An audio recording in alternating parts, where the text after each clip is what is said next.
Welcome to this meeting of the Board of Education, ladies and gentlemen. This meeting is being televised live on AACPS TV and streamed on AACPS's YouTube channel. General information and protocols for the meeting are posted on the sign by the doorway as you enter the room. So please make sure you read those if you have not already done so. Ladies and gentlemen, at this time, we'd like to have the invocation.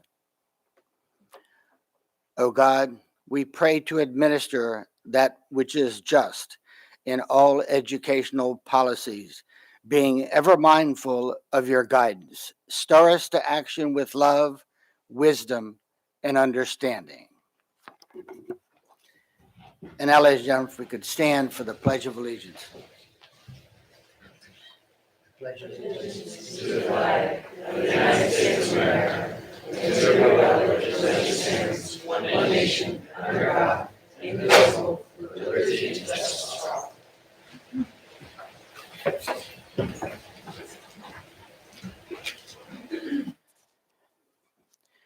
Ladies and gentlemen, before we move any further in our agenda today, I want to pause to recognize the passing of a giant in our school system and our county.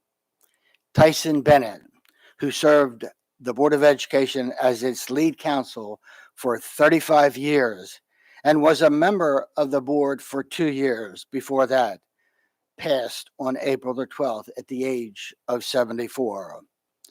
While no current sitting member of this board served with Tyson, the impact that he had on our school system is felt by each and every one of us every day. At this time, I'd like to ask Dr. Alata, who worked with Tyson for 12 years, to offer a few thoughts. Dr. Alata. Thank you, Mr. Silkworth, members of the board, those that have joined us. I'm delighted and appreciative of the opportunity to speak of Tyson. Truly, as you said, Mr. Silkworth, in your introductory remarks, a giant in his field. Certainly not just among us here in Anne Arundel County and how well he served boards for decades, but in the world of educational law here throughout the state of Maryland. He truly has been a giant, and his influence will carry for many, many years to come. There are so many things that I remember about this very gentle person. But for those of us that got to work elbow to elbow with him, particularly in areas of whether it was crafting a superintendent's contract, which he negotiated my first one here on behalf of the board many years ago, to writing policy and regulatory language. Mr. Bennett would always say, and for those that worked with him, he would always say, words matter. And he was very specific about having the right words in the right sentence and paragraph, in the right point, in everything that he wrote. And so we would talk about may or shall is a big difference in that world.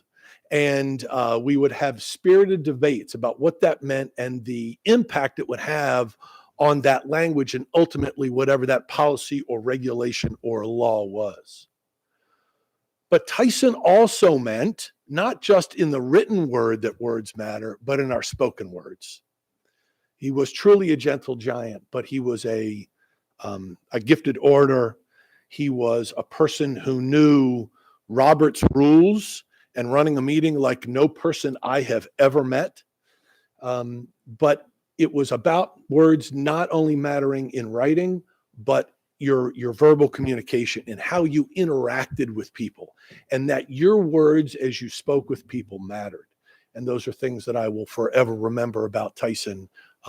Truly a giant in his field, and gave so much to Anne Arundel County as a board member, and for many decades serving boards of education year in and year out. He will certainly be missed. Thank you for the opportunity, Mr. Silkworth. Thank you, Dr. Alata. Ladies and gentlemen, please join us in a moment of silence in honor and memory of Tyson Bennett.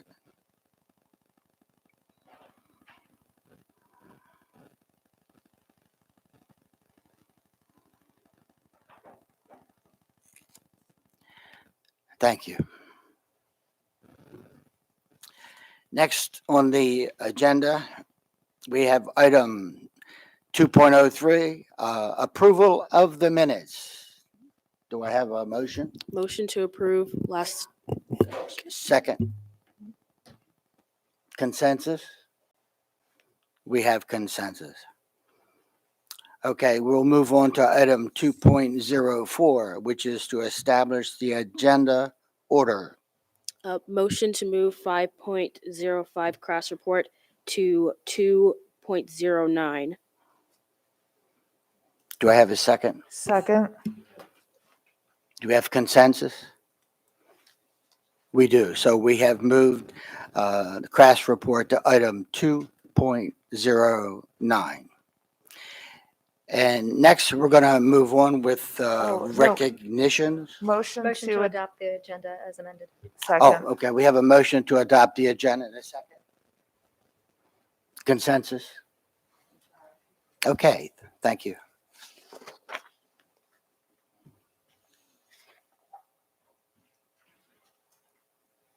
We're moving on to item 2.05, recognitions. And I do have one at this time. In 1986, former Defense Secretary Caspar Weinberger established the month of the military child as a Department of Defense-wide commemoration. The entire month of April is designated as this. To kick off this designation, Anne Arundel County Public Schools hosted a panel discussion titled Growing Up Military on Tuesday, April 5, 2022. That presentation can still be viewed on AACPS's YouTube channel. As you can see, we are honoring our military-connected students by wearing purple today in support of Purple Up for Military Kids.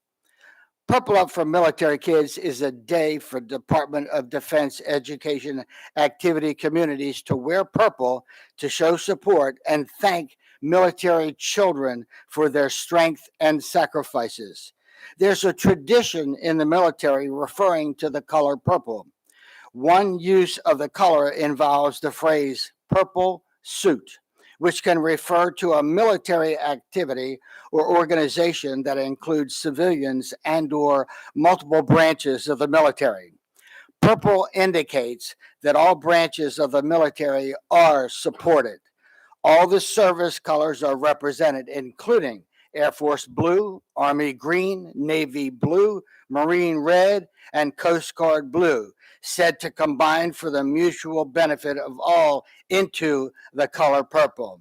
There's an emphasis in the United States military culture on the total force, the whole person concept and similarly themed philosophies that hold that troops, their families, and their extended families are more than the sum of their parts. The notion of the total force should rightfully include families, as they are the lifeline between military service, especially overseas, and the individual officers or enlisted members. Ladies and gentlemen, we thank our active military, veterans, their families, and especially their children for the many sacrifices that they make and have made to our country and will make in the future. Thank you.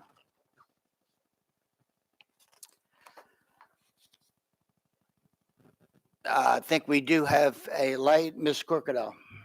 Yeah, I just wanted to extend extra gratitude to Ms. Amasori and Ms. Dent in the help of preparation for the forum. The feedback I got was absolutely outstanding. And speaking everywhere from Mr. Jones all the way down to my families, a lot of them didn't have a chance to go live, so I know the number wasn't indicative of it got shared, it got spread across, and I just want to thank you for reaching out and so well representing our students. I think that's exactly what we all needed to hear, so we know how to move forward to build better for our military families who are such an integral part of our community. Thank you. Thank you, Ms. Crocodile. So next, we're going to move on to item 2.06, Educator of the Month.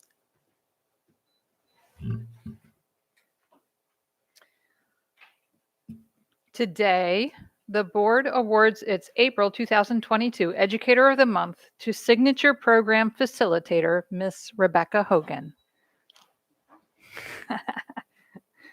Ms. Hogan has been the Signature Program Facilitator for 5 years. In that time, she has brought focus and intention to the signature within Annapolis High School.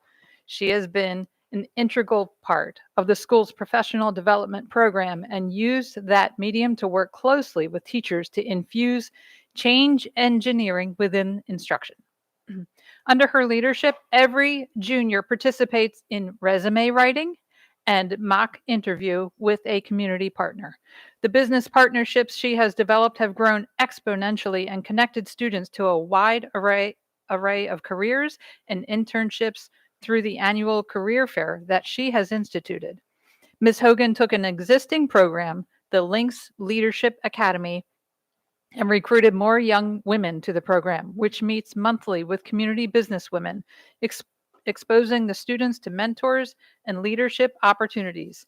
In the past year, she has partnered with our AVID program to produce a quarterly newsletter, which highlights students and staff of Annapolis High and their achievements within AVID and change engineering.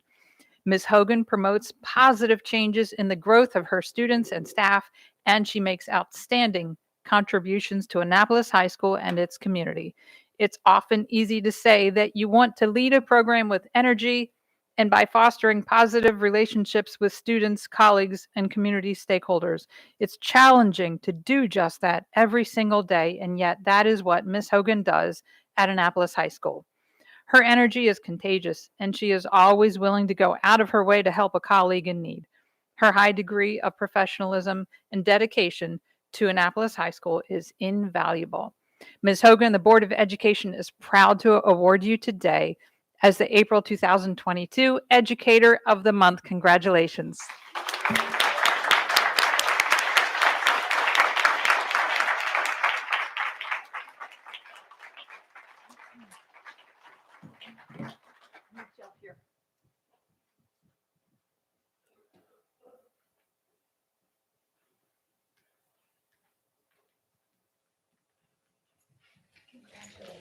This is for you. And we'll give you the write-up so you can see all the wonderful things that were written about you. And here's your certificate. Thank you.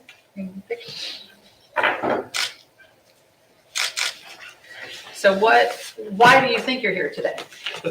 I found out at the last minute I was supposed to present during your remarks in a little while, so I'm off the hook. I can't wait for that. Who is with you here today? Well, it started with the signature team and my principal, and then I see a whole bunch of people.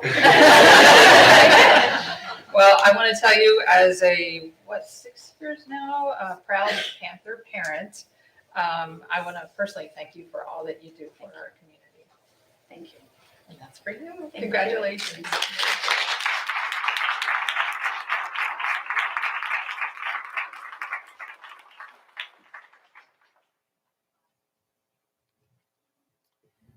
And now, item 2.07, Employee of the Month. Our Employee of the Month for April 2022 has always been an exceptional employee in the area of supporting technology at Crofton Elementary. However, during the pandemic, Kim Ward went above and beyond to support the school, the staff, and the students with technology needs, repairs, and disbursement. Each time Ms. Ward completes a task, it's done with clear directions, efficiency, and expertise. She continues to support Crofton Elementary School even on the days when she may be assigned to another school. Bottom line is her commitment and dedication to Crofton Elementary School is obvious. Ms. Ward is always willing to support the teachers and her fellow staff members as well as students with any duty or task related to technology. When she doesn't have the answer to a question, she researches the answer or provides the name of the resource person that can provide support to our needs. Then she carefully creates a document that's easy to read and follow along with for future use. Ms. Ward contributes to the positive climate of Crofton Elementary School because the staff is so appreciative of her expertise and her willingness to support others. She follows AACPS protocols as well as supports the new ones for Crofton Elementary School in the area of technology with professionalism and tact.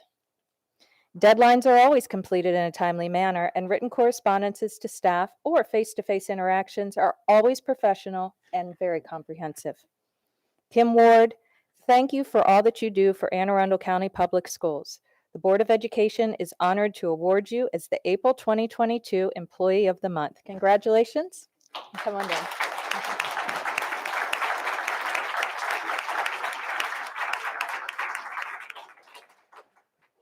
Yeah, you do.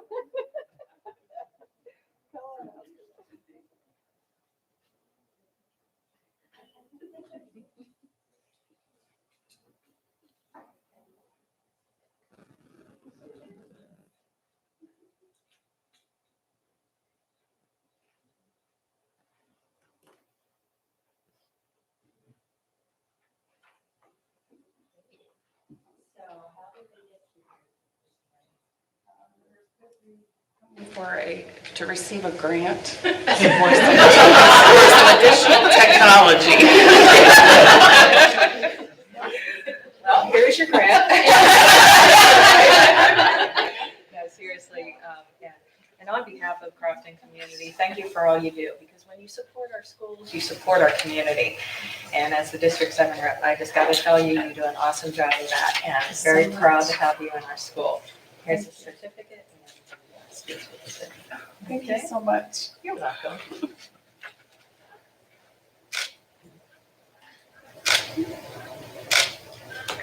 Okay, and is there anybody with you that you'd like to recognize? My principal, Mrs. Davis, she's awesome. Yes, she And, is.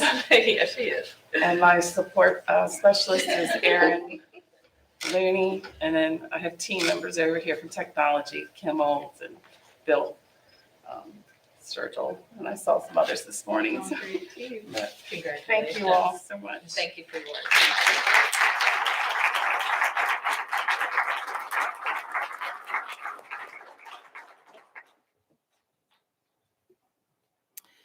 Next, we have item 2.08, Volunteer of the Month.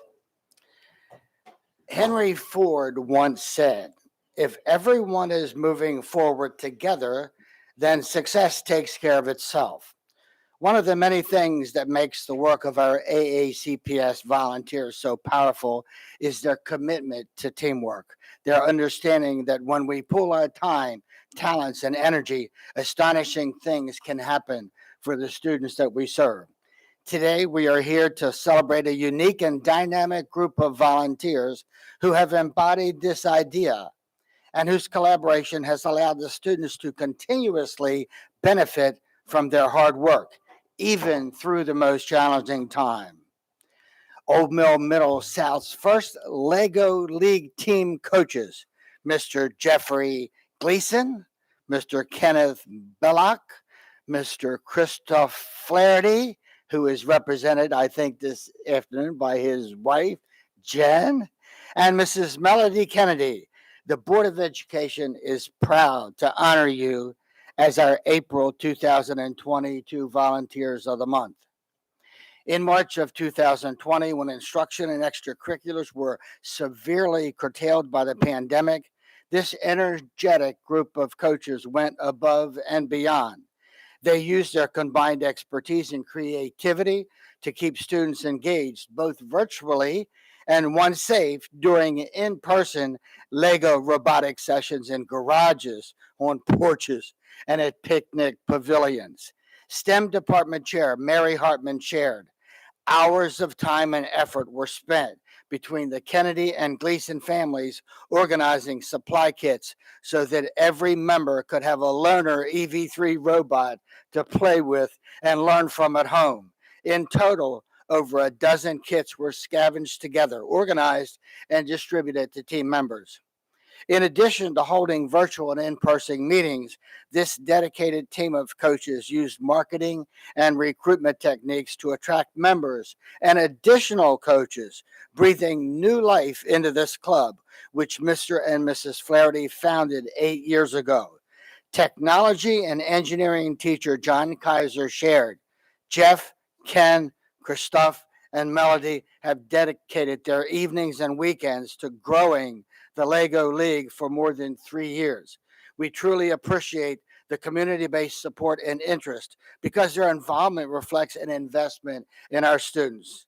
Now, with over 16 student members and 2 coaches in training, the Lego League is an ongoing labor of love whose legacy continues due to the efforts of this talented group of mentors we're here to celebrate today. According to Ms. Hartman, they have succeeded in creating a new normal for this club, and their passion for robotics and knowledge of coding is infectious. It is my honor and pleasure to have worked with a team of parent volunteers who are kind, caring, dedicated, and without whom our students would not get to experience the benefits of their professional knowledge, modeling of effective teamwork, and real-world applications of STEM concepts.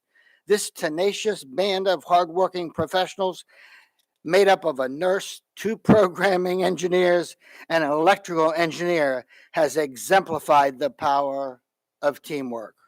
They have given the priceless gift of time, shared their expertise, and opened an entire world of possibilities for the students of Old Mill Middle South's first Lego League team.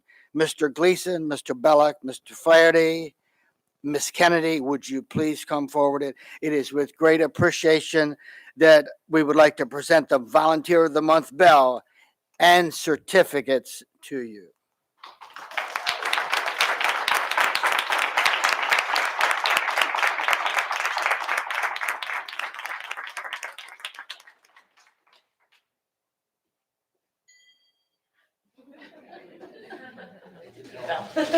I'm gonna let the current parent mentor coaches. Good.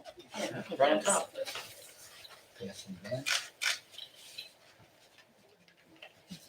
Thank you. So on behalf of the board, we clearly would like to thank volunteers. It is an amazing accomplishment what they have done. And I do what I do for the kids. They do what they do for the kids. So why did you all think you were here? Well, Mrs. Hartman told us. It's hard to surprise us. I have to say, Ms. Hartman is wonderful. Without her, none of us could come together. Yeah. Couldn't have had this team. So thank you so much for all that you do. Yes. And thank you all so much for all that you have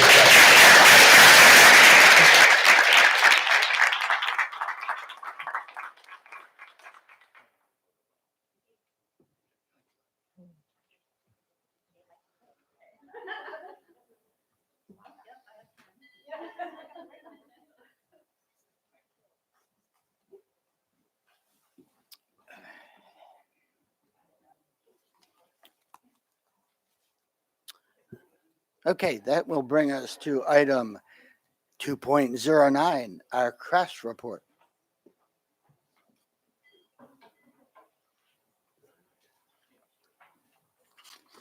Thank you for me and the board's understanding this afternoon. Good afternoon, Vice President Soakworth, members of the board, and Dr. Arlato. My name is Fletcher Port. My pronouns are he, him. I'm a senior at Severna Park High School, and I have the privilege of serving as the CRAS Secretary of Education for the 2021 to 2022 school year. We hope everyone had a nice and restful spring break and have returned to the fourth quarter ready to learn. On March 16th, the CRAS Constitution and bylaw amendments were ratified. A huge thank you goes out to Brenton Mead, CRAS parliamentarian from Broadneck High School, for all his dedication and work on this lengthy process. In March, CRAS was excited to host a hybrid general meeting and hybrid exec team meeting. It was wonderful to see students face to face and start the return to in-person meetings. CRAS Outreach Coordinator Cameron Chariot led efforts to create an outreach video with information all about CRAS. That video has been sent out to SJAs all across the county, and we hope to see many new faces attending the CRAS meetings over the coming weeks. High school voter drives wrapped up on March 31st, and we are pleased to announce that 254 students registered to vote and 145 took home applications to complete the form to give to the Board of Elections. A special thank you goes out to Miss Nicole Hill from the Anne Arundel County Board of Elections. She was a great partner in this process. At the April 6th CRAS General Meeting, CRAS parliamentarian Brenton Mead gave an amazing presentation about Parley Pro and CRAS.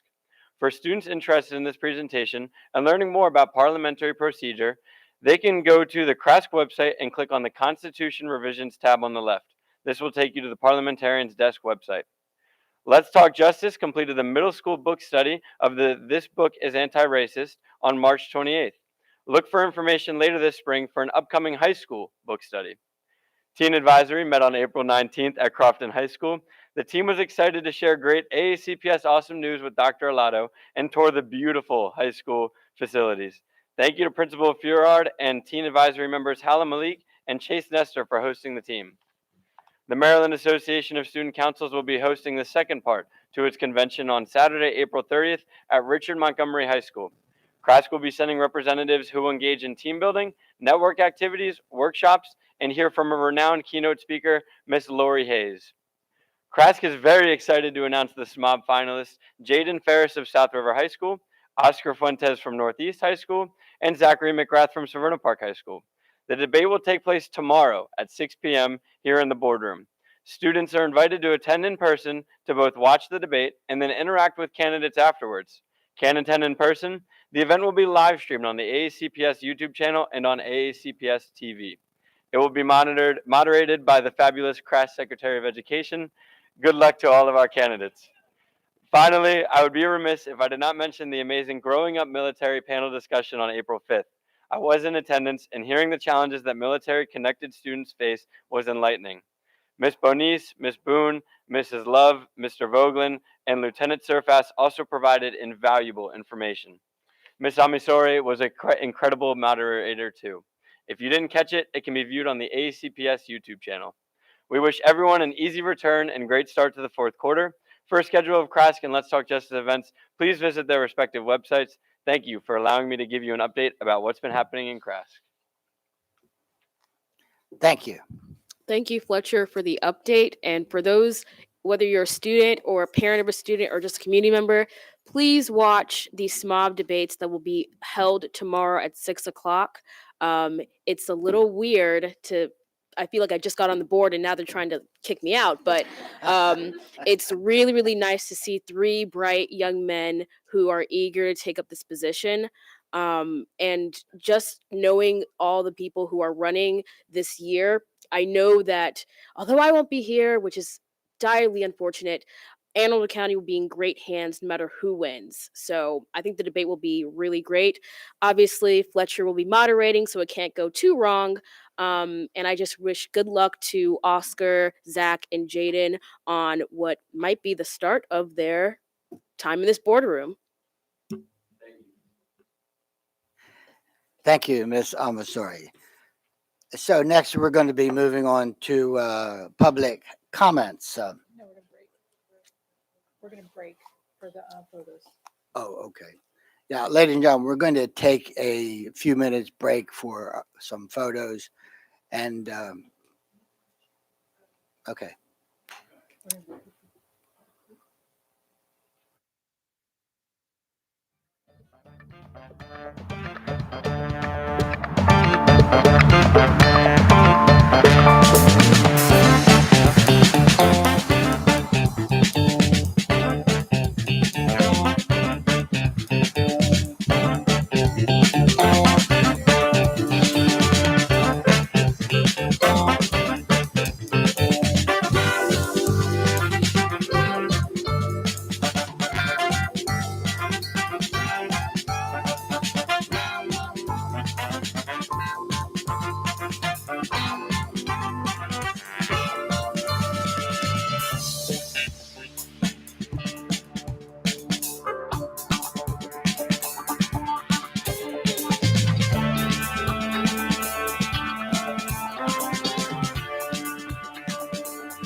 So welcome back, ladies and gentlemen. We're now at the public comment portion of our meeting today. Speakers will be allotted 2 minutes each and may not allocate their time to others. The yellow light below us will shine when you have 30 seconds remaining. The red light below me will shine and you will hear a tone when your time has expired. The board asks that comments remain civil and appropriate for the various audiences that may be watching or viewing this meeting. Student-specific and personnel matters are confidential and cannot be discussed in this forum. Please speak only on the topic which you signed up to speak. It is not the board's general practice to engage in question and answer session with speakers. For the record, please give your name before speaking. Handouts should be given to the board assistant. At this time, I'd like to call up Keisha Dortch and Rachel Stafford.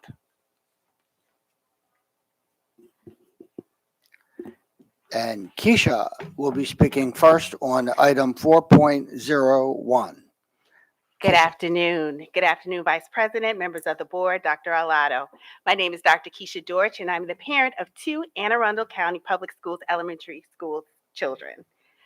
My children have amazing teachers who genuinely embrace the business of teaching and learning.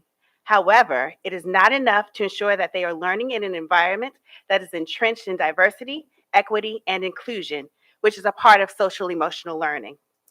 This year, my children encountered implicit and explicit racially biased experiences. If this happened to them, it is happening to other children across AACPS. Are you interested or committed to providing conducive learning environments that embody DEI? According to the FY23 operating capital budget, there is a request for 1 social emotional learning and wellness teacher specialist to service all of AACPS. The budget explicitly states that currently, schools are provided with curriculum materials on social emotional learning and wellness, but they are not provided with the appropriate professional development and training support, as well as support with consistent implementation, which means that system-wide, AACPS is not meeting the SEL needs of all of its students. Not only do the teachers need PD on SEL curriculum, but they also need to benefit from PD on DEI on an ongoing basis and not as needed to pacify parents when there is an issue. When an expectation is set by leadership and is monitored, it gets done. Are you merely interested in checking a DEI box or committed to moving beyond compliance to actionable results? All of our children deserve the best from Anne Arundel County Public Schools. Let's work together to commit, accept no excuses, and get results. Thank you. I believe you've also signed up to speak on item 4.02. Absolutely. Thank you for allowing me to continue. Our young scholars are impressionable and need to have positive interactions with a diverse group of individuals to broaden their perspectives and appreciation for diversity. Instead of just a display of posters of diverse artists, authors, scientists, mathematicians, musicians, inventors, and innovators in classrooms, hallways, and offices, so that students and teachers see themselves in the topics of study as written in the strategic plan, our students need to experience an increase in self-efficacy and representation in the classroom and leadership positions in AACPS. The workforce demographics vastly misalign with AACPS student demographics. While white students have instructors who look like them, all other students are not afforded the same rate of representation and self-efficacy in the classroom and within leadership roles. It is the mission of HR to recruit and retain a talented, qualified, and diverse workforce to support AACPS's strategic initiatives, including academic achievement, safe and supportive learning environments, and a highly qualified, diverse workforce. Therefore, I expect AACPS to increase the recruiting efforts for a diverse workforce that provides direct instruction to students. If a diverse workforce is part of the mission, there needs to be additional recruiting specialists with a diversity focus and not just one individual who canvasses HBCUs in search of prospective teachers. The SY23 operating budget only requests one additional recruiter staffing specialist, and diversity is not the focus. Also, if salary seems to be one of the barriers preventing teachers from diverse backgrounds from coming to AACPS, then find a way to increase the salaries. One may wonder if this is intentional to keep your current demographics. Thank you so much for your time and attention. Again, let's continue to work together. Let's commit, accept no excuses, and get results. Thank you. Our next speaker, speaking on item 4.02, Rachel Stafford. Ms. Stafford. Good afternoon. Hi, my name is Rachel Stafford. I'm the mother of a third grader at Nantucket Elementary. I'm here today to provide a parent's perspective on the current efforts related to developing this diverse, highly qualified workforce, 4.02. The current system's not working. For example, at Nantucket in 2018, the workforce included 63 staff persons, of which one was an African-American teacher. That is 0.01% of its population. Over the last 4 years, I have had repeated conversations with our principal about this issue. It is our annual conversation that we have. There have been efforts made to increase the number of teachers, but they are not classroom-based. Since then, we have actually only had 2 additional teachers added that have been of color. The Office of Workforce Diversity needs to update its approach to recruiting in 2 ways. One, recruitment. We need to expand from just doing job fairs to also doing hiring fairs. Job fairs, as you may know, are kind of meet and greet. Candidates may or may not be qualified. They may or may not be looking at an open position. We need to also add hiring fairs in which they are actually candidates looking at open positions where they are being qualified and vetted, and that when the principals talk to them, they can actually then hire them. 2, principals, I'm going to push you on this. They need to be given a rubric. The reality is that principals, when they're walking into these spaces, the feedback I just heard in March was, Ms. Stafford, I went to the diversity fair, but I didn't find any qualified candidates. When I spoke with the Office of Diversity Workforce, I asked, is there a rubric that principals have to use? And I was told no. So the reality is that as long as we continue to give our principals a level of autonomy that they're given to make these decisions, we're going to continue to have the workforce that we have, which is not representative of the students that are based in AACPS. So I'm requesting that the Office of Workforce Diversity be given the authority to, in fact, create a rubric that principals use. It can be done with their input to, in fact, to take out some of the objectivity in this hiring so that AACPS can actually increase the numbers and get the diverse workforce that we claim we want to have. Thank you, Ms. Stafford. You've also signed up to speak on item 5.02, Superintendent Search Committee report. I have. Because we say that the Office of Workforce Diversity is important, we have given it a landing page. We have hired a person to do this. The reality is that I do recommend that this board take under consideration having our new superintendent elevated to a cabinet level position. The reality is that, yes, if you ever look at the org chart, the Office of Workforce Diversity is actually within the HR department underneath several other layers. The reality is at that table, we need someone that's going to be there to advocate on behalf of diverse issues, whether it comes to budget, whether it comes to hiring, whether it comes to facilities, whatever it is. We need someone at Dr. Alato, whoever is his replacement, that table to be there to advocate on behalf of teachers and on behalf of students. And so as we continue to talk about this and we say that it's important, this should definitely be an area that we probe with the new superintendent to see that if this is a value for him or her, and if this is something that they will take under advisement. Thank you for your time. It's been a pleasure to be here. I love my school. I love Crofton, but there's more we can do. And so we can't stop now. Thank you. So I do believe that will conclude the public comment. We do not have any virtual comment this afternoon. So we're going to be moving on, ladies and gentlemen, to item 4.01. We have a presentation, Cultivating Communities of Wellness.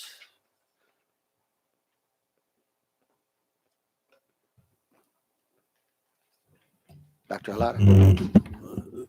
Thank you, Mr. Stokeworth. As the team assembles,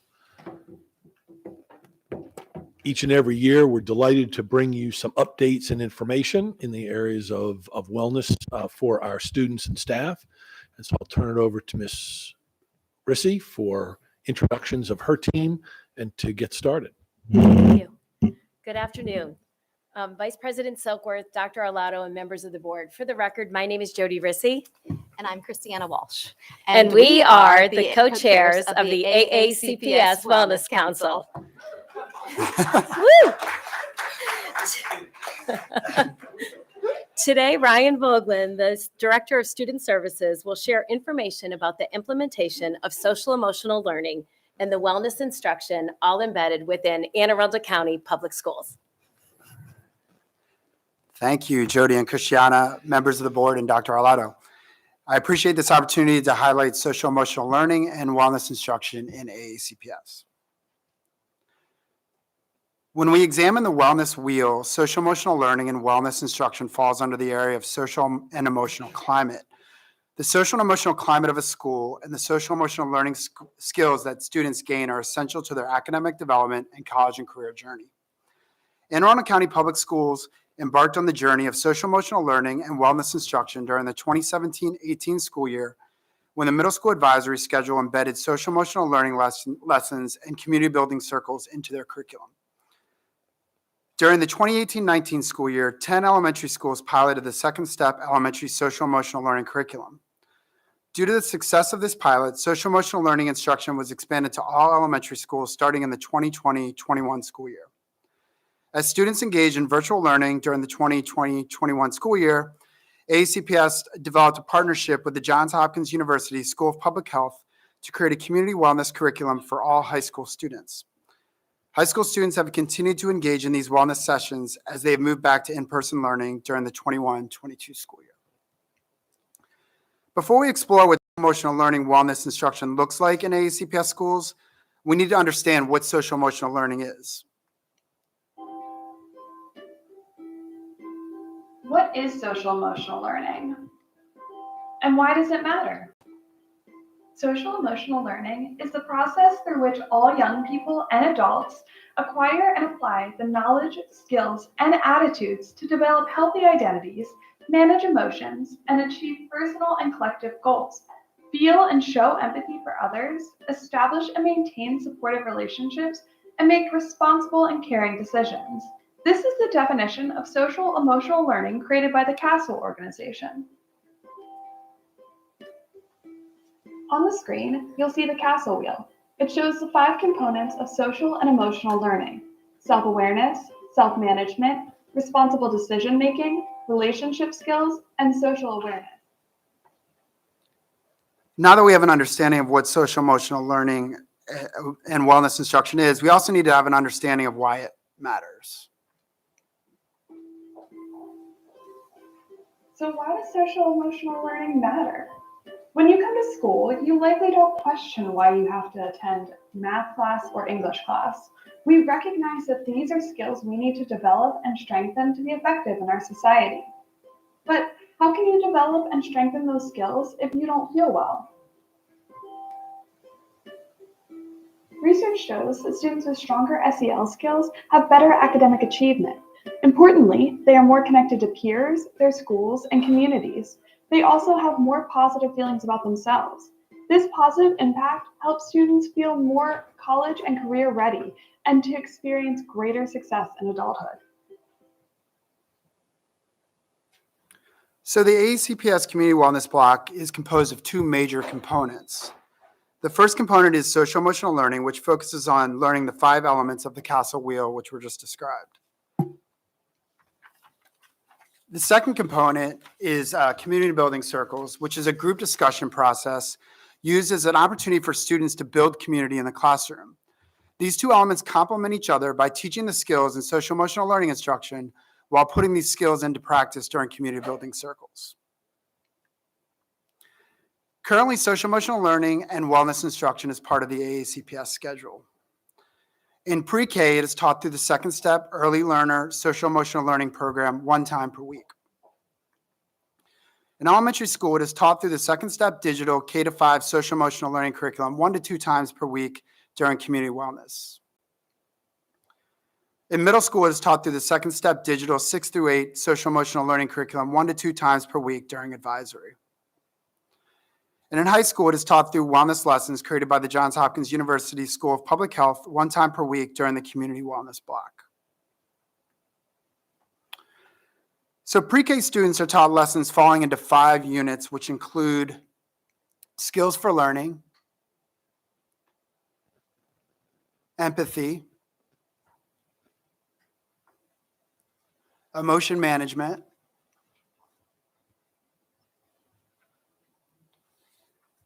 friendship skills and problem solving, and transitioning to kindergarten. The lesson format for the early learner curriculum is very simple, and teachers use large scripted cards with a picture on the front and the lesson activities spelled out on the back. The lesson plan allows the students to engage in activities such as role playing, game playing, and class discussion. Teachers use puppets and songs to engage the early learners, and there's the option of a home link to share information that the students have learned with their parents and guardians. Angie Fox Antoniak, school social worker at Ruth Eason, has been implementing the Second Step Early Learner Social Emotional Learning curriculum with pre-K students this school year. She's going to provide you with her thoughts on the impact of this curriculum on the students that she teaches. My name is Angie Fox Antoniak, and I am a school social worker, and I work at Ruth Eason 1 day a week, and I am at Marley Glen 4 days a week. So my role at Ruth Eason is kind of specialized because I really focus on the social emotional learning. And one of the best things about our social emotional learning in Second Step actually is I can differentiate based on the child in front of me. You know, I don't do a blanket group for all kids of one ability. I really get to change it up, which I think makes it a lot more fun. Every week we have great lessons, different goals from Second Step. For example, we started this year with, classroom rules and what it's like to be a classroom, to come together. And one of my favorites at the beginning was, welcoming people. How do we welcome each other? And so now when a new person comes in the room, when Miss Angie's there, we all say hi and welcome and practice our waving. To give the kids a sense of this community within their little classroom, which is so important. And the teachers are right on board and are amazing. At Ruth Eason itself, we have such an incredible group of students with such a range of skills and creativity and styles that I am not faking this smile because I'm sitting here thinking of the kids and the group that we do. And it literally is one of the favorite parts of my day, always. I get to do it twice a week right now. And the kids know, and I always tell them when I leave, wow, you guys were the best part of my day. I tell them to kiss their brains, because they have these amazing brains that are doing amazing things. Kindergarten through 5th grade students are taught lessons falling into 4 units, which include growth mindset and goal setting, emotion management, empathy and kindness, and problem solving. The elementary social emotional learning curriculum through Second Step is on a digital platform, and the teachers typically engage the students in a brain builder, a review of what they've learned in the last lesson, practice on the skill being taught, and they do a check for understanding. Throughout these lessons, elementary students engage in singing, discussion, role-playing to reinforce concepts that they've learned during the lesson. This is just a sample of what the digital platform looks like as the teacher navigates through the lesson with the students.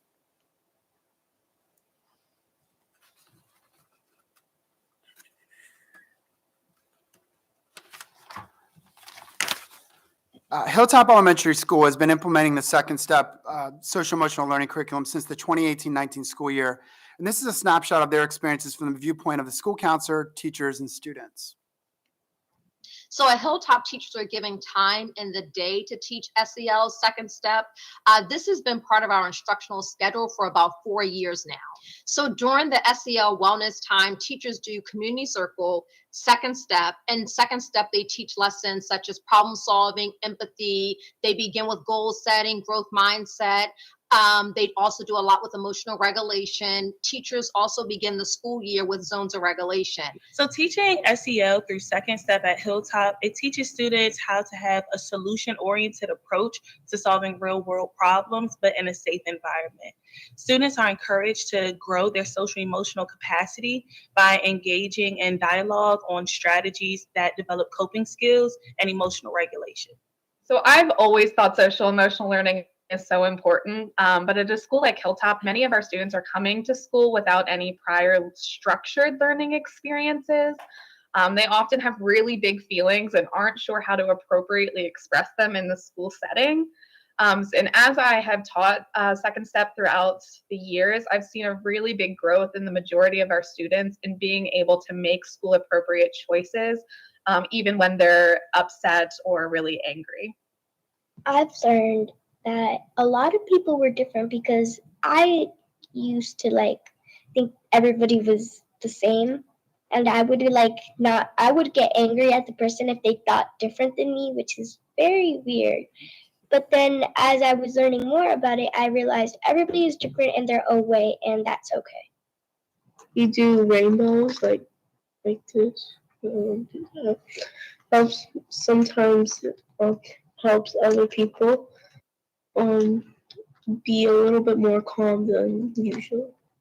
It's helped our classroom more calm because before we actually started doing Second Step, our classroom was loud and a lot of people were getting into arguments with each other.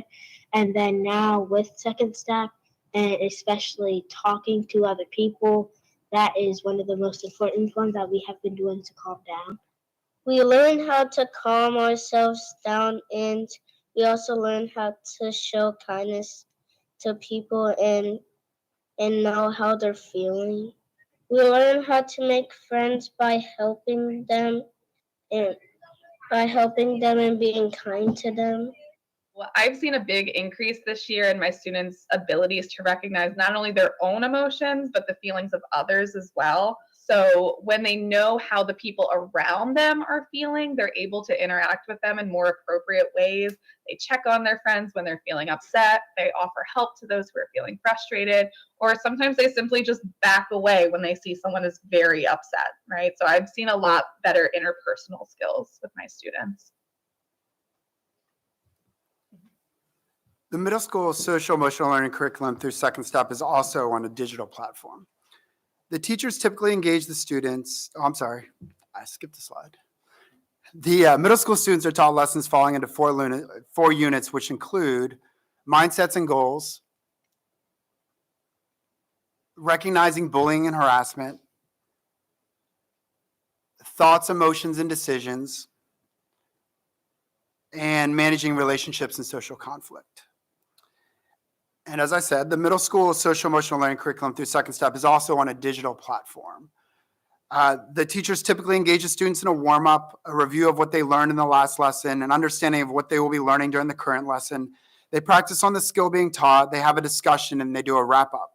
Throughout these lessons, middle school students engage in discussion and role-playing to reinforce concepts. This is a sample of what the digital platform looks like as the teacher navigates through the lessons with the students. And this platform is very similar to the elementary platform. So students are used to the format as they transition from elementary to middle school. Marley Middle School has been implementing the Second Step social emotional learning curriculum since the 2017-18 school year. And this is a snapshot from the viewpoint of a 6th grade student. Hi, my name is Ben and I go to Marley Middle. And I'm a 6th grader. So for Second Step, we talk about like how you would feel in the other person's shoes, maybe, and how to be like an upstander, not a bystander, and how to help a victim. Maybe like your best friend is bullying someone. How to stop them, and maybe if a bully is just some random person, how to support the victim, maybe how to stop the bullying, maybe tell a teacher.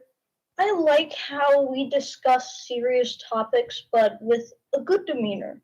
And, you get to share maybe your experiences, like supporting someone, telling a teacher, you being bullied, but standing up to it, maybe standing up to a bully, stopping them, talking about it with a teacher. Even though bullying is a big problem everywhere, not just this school, but just other schools in general, it is helping. Like Second Step is helping because I've seen less and less people being mean. Actually, someone that was picking on me, he's not picking on me anymore. He's being more nice. And we recently went on a field trip. We settled things. We talked about how we could do this and that better. And it helps a lot. During the 2021-22 school year, high school students have been engaging in a scope and sequence during the community wellness block. That has included lessons on building community, success in high school, goal setting, physical wellness, exploring identity, and healthy communication and relationships. During the 22-23 school year, high school students will be engaging in a scope and sequence during the community wellness block that will include lessons on building community, success in high school, healthy mindset, decision-making and problem solving, understanding identity, and social justice and advocacy. The high school community wellness curriculum is presented through Google Slides. The teachers typically review the objective of each session, and then they discuss how the topic connects to the ABCs of wellness. They engage in a mindful moment and have turn and talks and engage in group activities related to the session topic. And then they end the lesson with a practice activity. Throughout these lessons, high school students engage in discussion to reinforce concepts and are encouraged to apply their learning outside of the classroom. Annapolis High School has an excellent wellness program led by their wellness coordinator, Mary Kay Connerton. This video provides you with an understanding of how the community wellness block has positively impacted the students and staff at Annapolis High School. I'm Mary Kay Connerton, and I'm the wellness coordinator over at Annapolis High School. Overall, community wellness is really seen as a value here at the school, and the teachers are involved in making sure that it is done with the most fidelity possible. So AHI created a schedule that would fit our needs. And again, we kind of coined this term Panther Community for that time. And Mondays, we have students analyze their grades and prepare for their week's Panther Hour schedule. And Panther Hour is that block of time where we offer opportunity for incentives, student help, extra help and whatnot, and then clubs and lunch, of course. So Tuesday then is dedicated to our wellness lessons that come from Student Wellness Block. And Wednesday is for our A-High lessons that focus on specific happenings in the building and following our PBIS initiatives and our school improvement plan. And Thursdays and Fridays are dedicated to community building circles and then teacher choice. It's really provided that exposure and the healthy resources that are necessary as they continue to develop and grow in their academic and personal lives. And I mean, with wellness, it's all about that awareness piece, right? So I think it really has just continued to bring it back to having that check-in and making sure that we're doing our best in body and mind. Hello, my name is Wumi. I'm in 11th grade, and I'm the president of the Wellness Club, so I help organize activities that the club needs to do for our events. At Annapolis High School, it really depends on the day because sometimes we have class discussions, sometimes we do circles, like community circles, sometimes we go through lessons that are on the slideshow that connect to Annapolis High School or wellness. Each lesson has like a specific topic or subject. Sometimes we watch videos or do like mini activities. I think it was about like 2 weeks ago or so, we just covered a topic about cell phone use and how we shouldn't really be on our phone so much, like especially during school and like all like the negativity from that. We have lessons about like healthy relationships, like what to do in them, what like the good, the positive and negative sides to relationships. We talked about like self-care, like how to take care of ourselves, and about physical wellness, like getting exercise, going on walks, eating healthy. So we want to continue to embed these lessons and plant these seeds into our students' lives and our staffs. So these are some quotes that will allow you to understand the impact that social emotional learning and wellness instruction in ACPS has had on students and staff.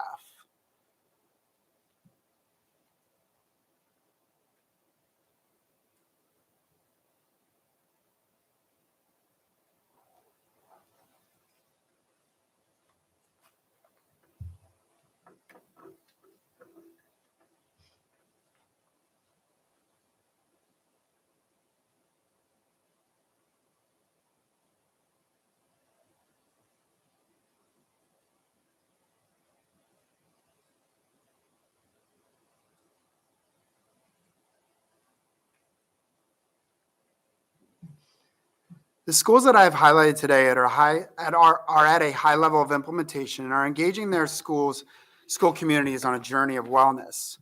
Each one of our ACPS schools is on a different part of that journey of implementation of social emotional learning and wellness instruction, and we will continue to collaborate with these schools to support them on this path. On behalf of the AACPS Wellness Council, we thank Dr. Olato for his continued support. We also thank Monique Jackson for her vision and leadership. It is evident that Anne Arundel County is not only leading the state, but the nation in wellness initiatives. We truly are better together in health and wellness. We thank you. And thank you. I can tell you that, yes, well deserved. I can tell you that the enthusiasm that you all show can be contagious. I would love to have been involved or working with you all. Absolutely awesome. So, my colleagues, I'm looking to see if you have any comments or questions. Mrs. Corkadell? Thank you, Vice President Silkworth. I just want to say thank you, guys. I got a little mini confession. I was at the Wellness Committee when they were pulling together some of the slides, so I didn't see the whole thing, but I did get a chance to see some of the videos, and so I've been looking forward to it since, and awesome work. I just want to say that, it takes a whole community. We can do a lot as a school system, but we're going to need the whole community to really do the repair work that this pandemic and all of the side consequences that have just heaped on to us. And we were in need to begin with. So you guys are on the front lines, and I consider you guys are one of our best resources to get the job done. And I know we're going to do it together. But it's going to definitely take the whole village and our parents' engagement and everything else. So I know you guys always have new things on the horizon. And so I look forward to them, as well as the great work that you're doing. Thank you so very much. Thank you, Ms. Corkadell. Ms. Amasori? So I really loved everything that I heard, especially the young man from Marley Middle. He spoke way better than I ever did in 6th grade.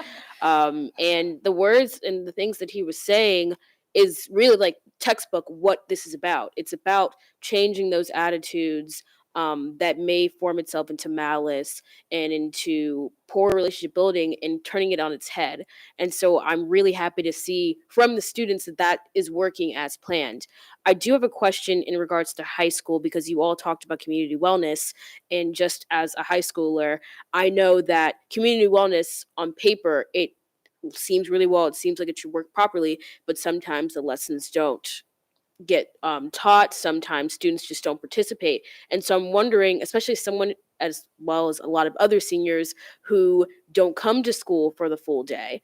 Some seniors, they come in the afternoon, so they never do community wellness. Where throughout all areas of the day, the morning, the afternoon, can we still get those social emotional learning initiatives for our high school students who don't necessarily get to engage community wellness as was planned? I think wellness is embedded throughout the day and infused within different curriculum areas, content areas. What I described today was more of our standalone wellness instruction. But I don't know if you want to talk about PE initiatives on that yeah. To build upon what Ryan was saying there, I think it is embedded within different curriculums, some more so than others. Obviously, in health education and physical education, we focus on interactions, collaboration, teamwork, social emotional health as well. To try to answer your question, that community wellness block is a designated time in the day. So where it is placed will be depicted by when a student has arriving at school. But I think we have really tried to develop a schedule that provides those opportunities throughout the day. So in addition to the wellness block, an advisory time, the pride period, so to say. But we do pose a challenge when we have seniors who are not here the entire day. So I want to take your suggestion, your question back to the council and to the people who kind of create our schedules and maybe see if there are some additional places we could place it. Thank you, Ms. Amasori. Ms. Ellis. Thank you.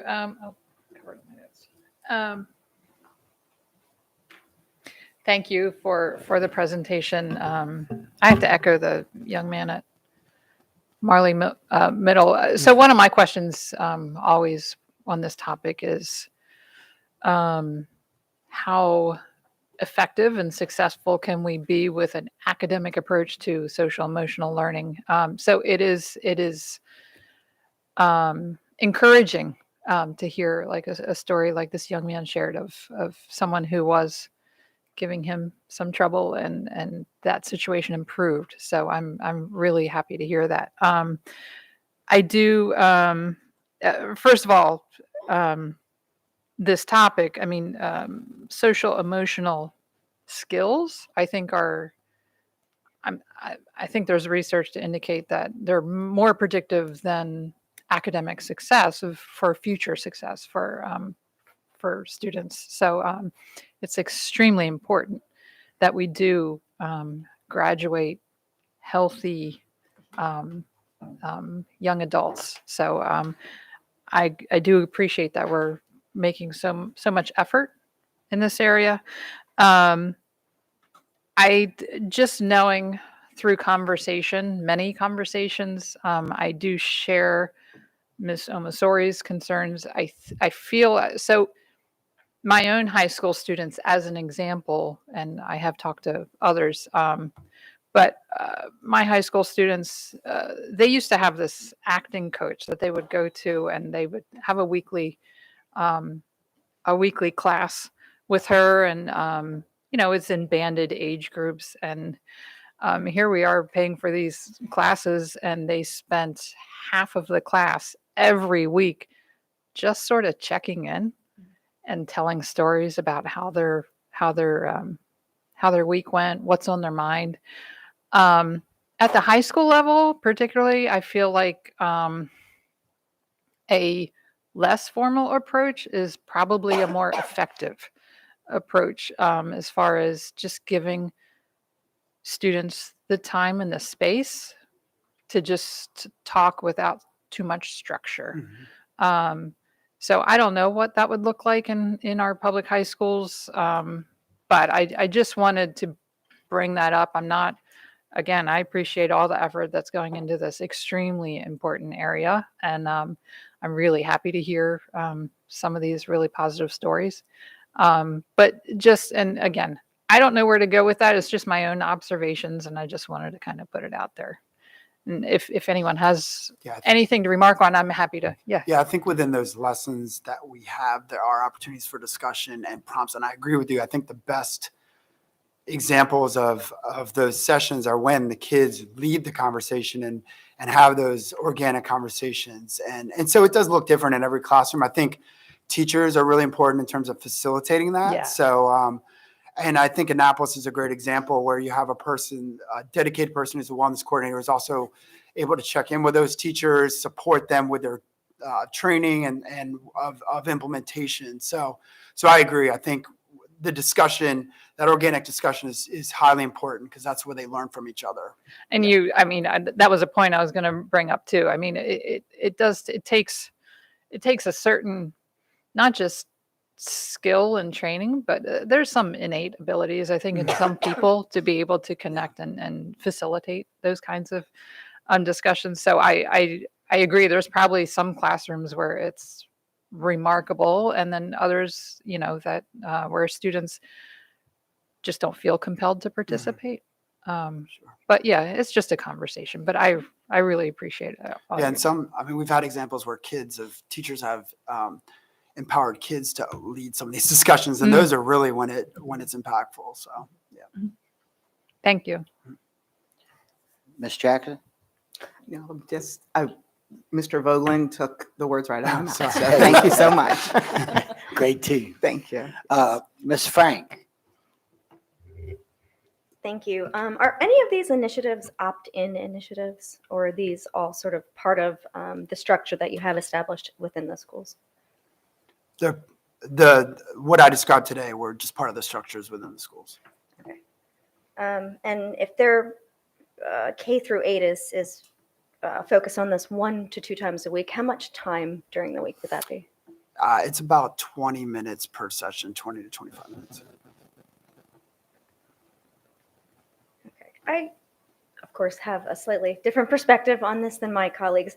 As a parent, when I hear things like emotion management and managing relationships, it certainly makes me a little wary. I feel like those are certainly things that parents are responsible for. So I would say, what is the outline that you would provide to people who are engaging in this with children to make sure that there are very well-established roles for what a teacher and what a parent's role in this development of a child would be? Do we have some sort of very defined piece of that?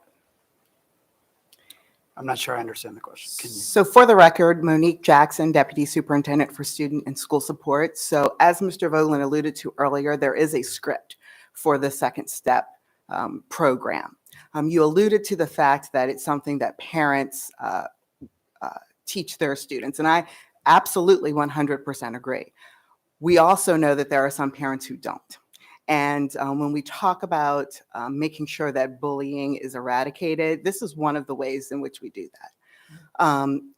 Also, and I'm sure that everyone does this as well, I'm very fortunate that I have a student at each grade level, and so I can talk to them about the implementation of this.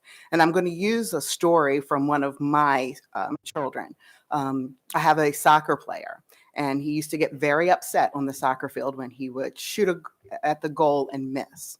And one day he said, in second step, Mommy, we learned about anger, and I'm not going to get angry anymore. I'm going to breathe better when I'm on the soccer field. Now, I've taught him about being angry and things like that, but it's nice to have it reiterated so that students can transfer those skills from school to home and other places in which they interact. And they're speaking the same language. I appreciate that, Ms. Jackson. Thank you. Ms. Shaha?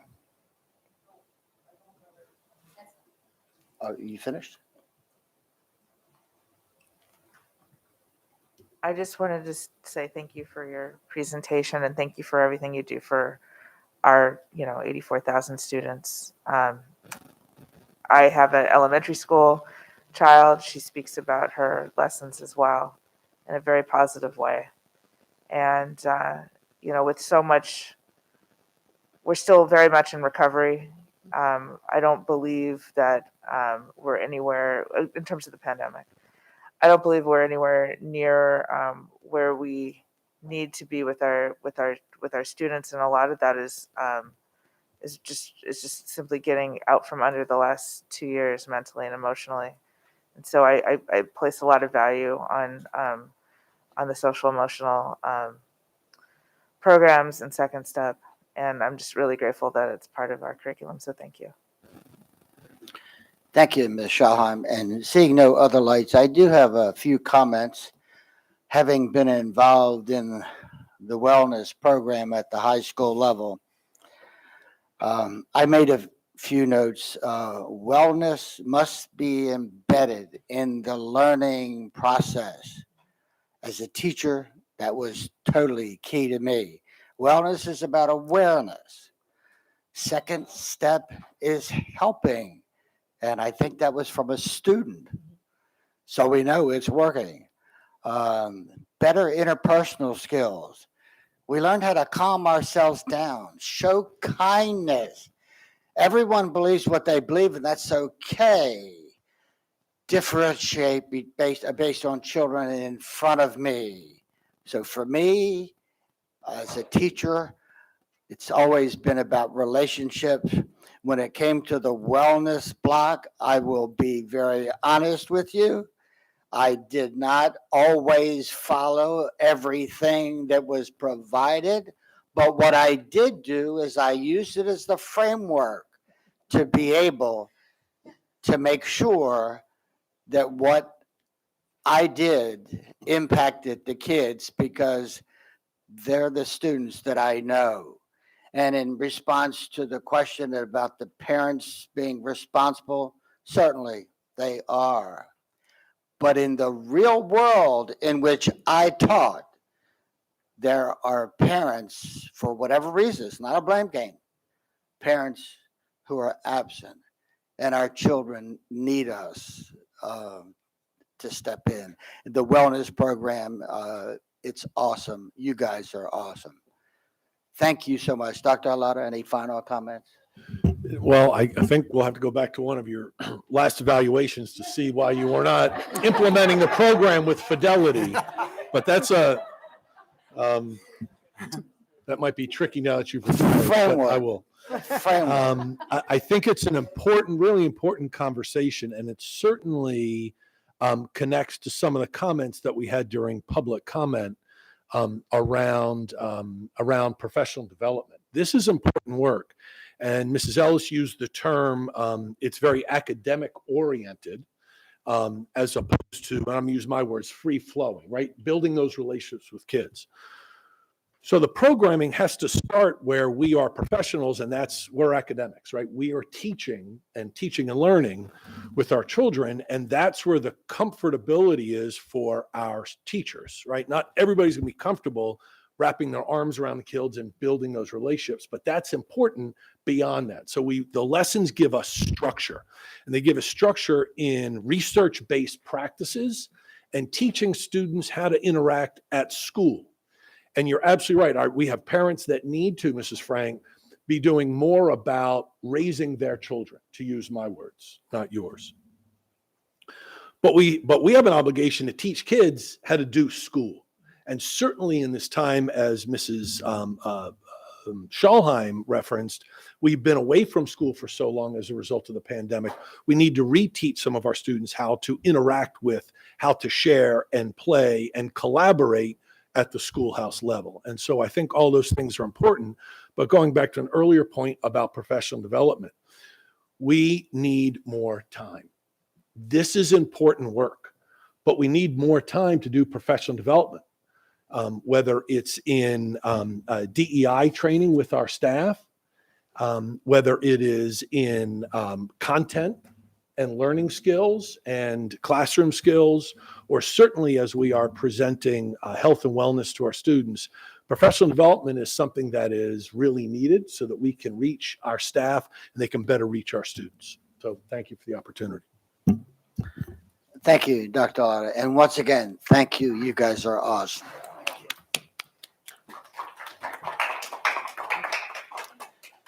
So we're going to be moving on to our next presentation, item 4.02, workforce diversity.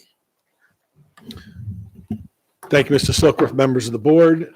As the team assembles and they'll get ready to introduce themselves, we are delighted each and every year to bring you some data and information regarding our goal to increase our workforce diversity. So I'll leave it to Ms. Cutchess.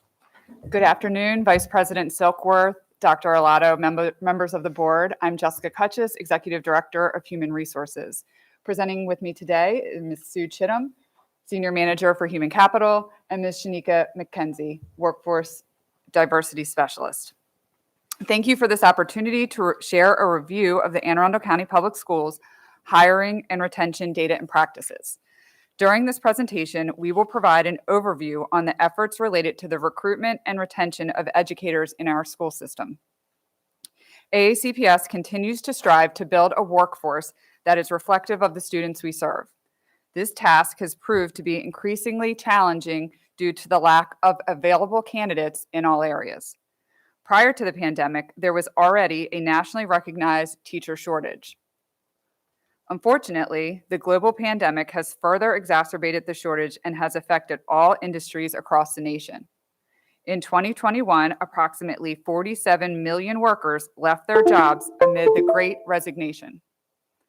Many factors have led to the record-breaking number of people quitting, including ongoing health concerns, desire for more job flexibility, and switching jobs to take advantage of a strong candidates market. In addition, the number of college students pursuing teaching as a major continues to decline. According to a 2019 study by the Center for American Progress, enrollment in teacher prep programs has plummeted by more than a third since 2010, yielding as many as 340,000 fewer teachers. This shortage was made worse during the pandemic as federal data shows that American public schools have than they did pre-pandemic. The need to recruit and retain educators has become more crucial and more difficult than ever. According to a 2020 study published by the National Center of Educational Statistics, the teacher workforce remains overwhelmingly homogeneous. Nearly 79% of public school educators identify as Caucasian, 7% identify as African American, and 9% identify as Hispanic. Only 76% of African American college students who pursue education as a major actually go into teaching as a career. This is in comparison to 95% of Caucasian students. Despite these challenges, we remain steadfast in our goals and continue to look for innovative ways to tackle these issues. During the 2021-2022 hiring season, AACPS took several steps to adapt to the challenges presented by the current environment. As a result, we continue to make progress in our goal to increase the diversity of our teacher workforce, and we will share some of our successes with you today. As of October 8th, 2021, AACPS hired 640 Unit 1 employees for teaching positions. This is a 10% increase in the number of teachers hired versus that same time last year. It is also worth noting that 35 were AACPS employees working in other capacities who became certified teachers.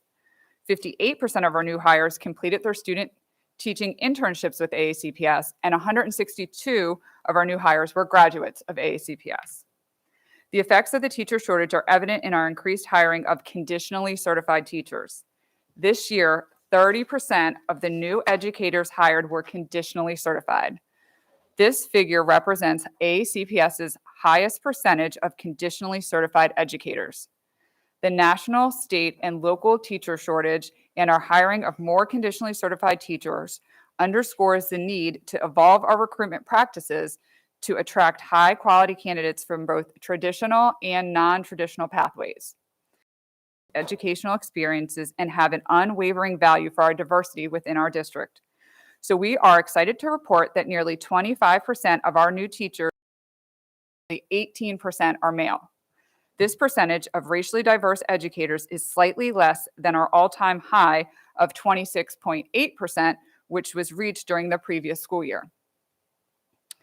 Considering the numerous challenges faced these past few years, this percentage is a testament to our continued focus on recruiting a diverse workforce. Now that I was able to share some context and background to our hiring season, Ms. Shanika McKenzie will discuss some of the efforts that contributed to our recruitment success. Good morning, good afternoon rather. As previously mentioned, the 2021-2022 hiring season was significantly impacted by the COVID-19 pandemic. In an effort to maintain social distancing, nearly all hiring events were held virtually.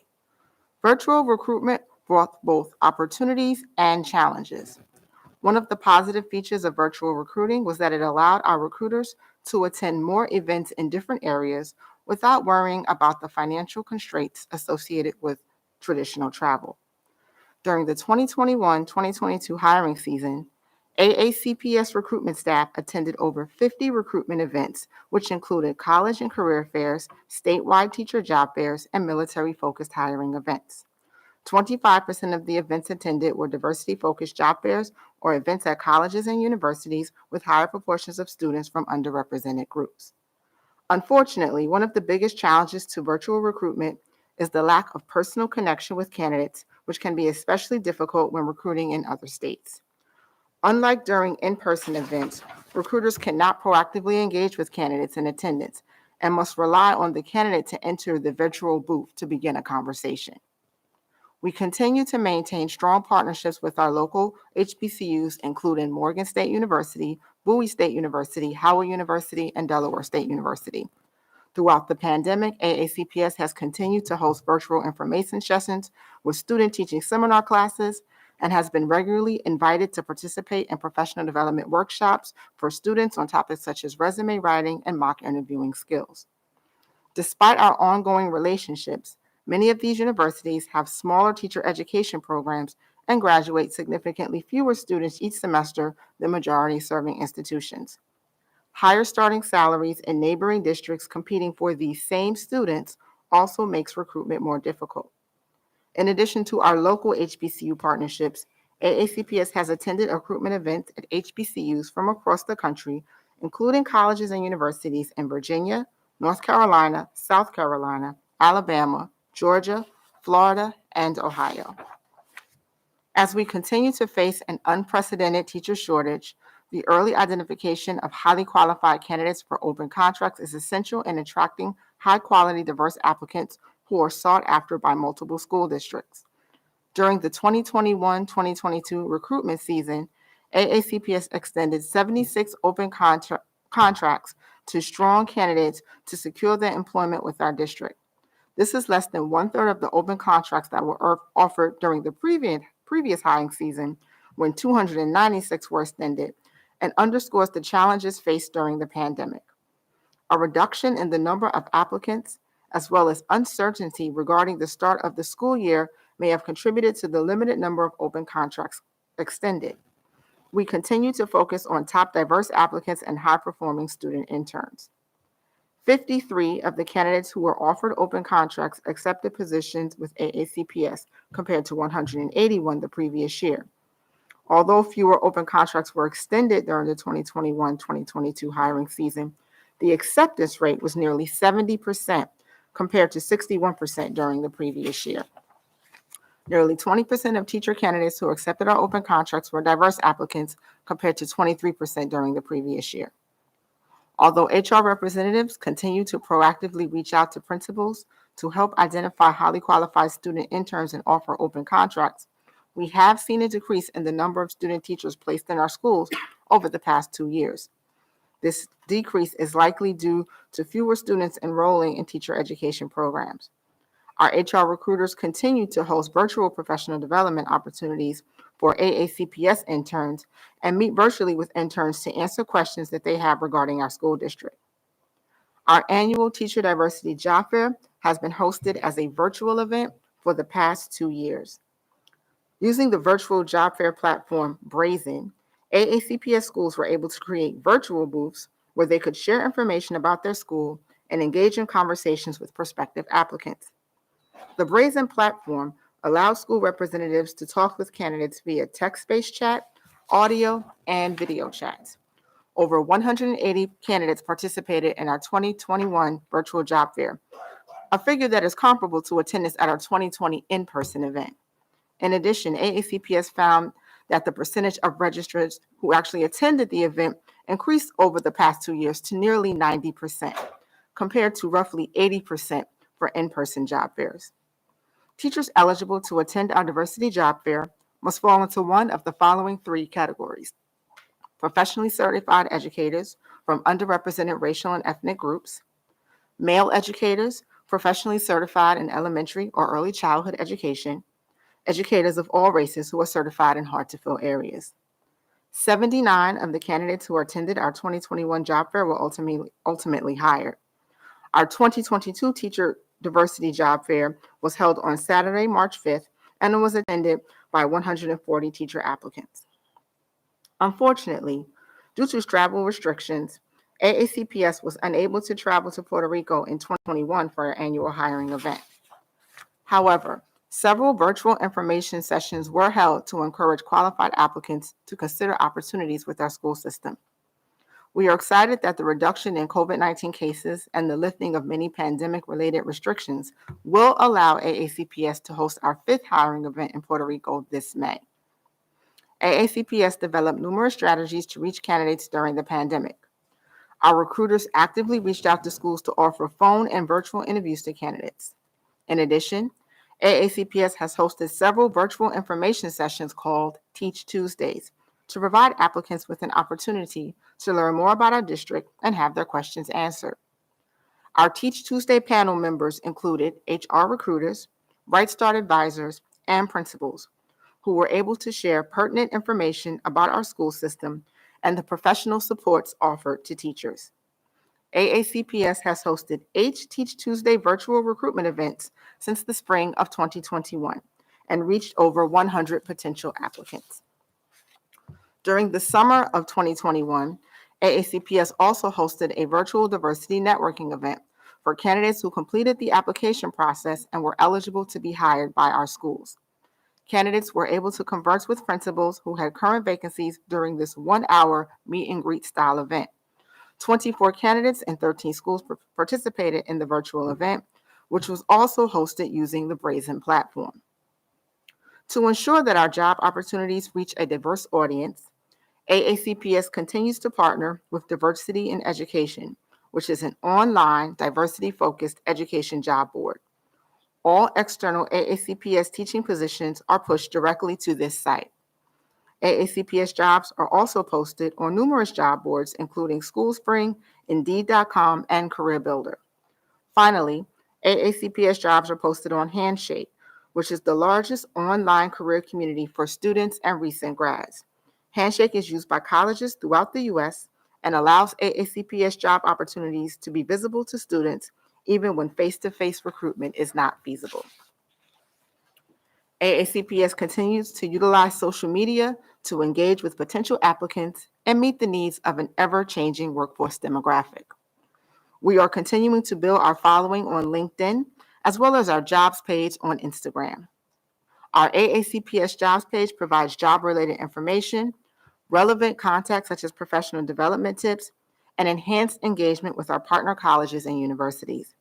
We continue to provide job-related content on the school system's main Facebook page, such as information on upcoming job fairs and job announcements for hard-to-fill openings. The Communications Office has been an invaluable partner in creating and sharing information about employment opportunities. AACPS was featured in an article by the Capital Gazette regarding our desire to increase teacher diversity and highlighting our upcoming job fair. The Communications Office also created a video to help promote our virtual teacher diversity job fair, which was held in March. This recruitment video was shared on our main website, our YouTube page, and all of our social media accounts. Several colleges were tagged in our posts to encourage prospective applicants to register for this event. I am excited to share this video with you today.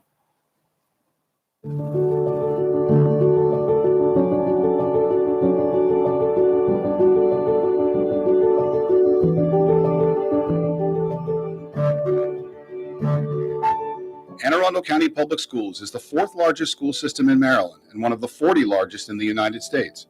We offer cutting-edge curriculum and expansive opportunities to students in more than 130 facilities. From the scenic shores of the Chesapeake Bay to the close proximity to Baltimore and Washington, D.C., our county offers a wealth of experiences as diverse as our students and employees. We have everything you could want, and we want you to be a part of our AACPS family.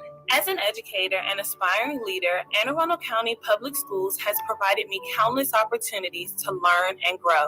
Last summer, I had the opportunity to collaborate in an impactful learning and development workshop that focused on unity and teaching tolerance. Through professional development and collaboration, I feel confident in delivering quality, culturally responsive instruction that leads to student success.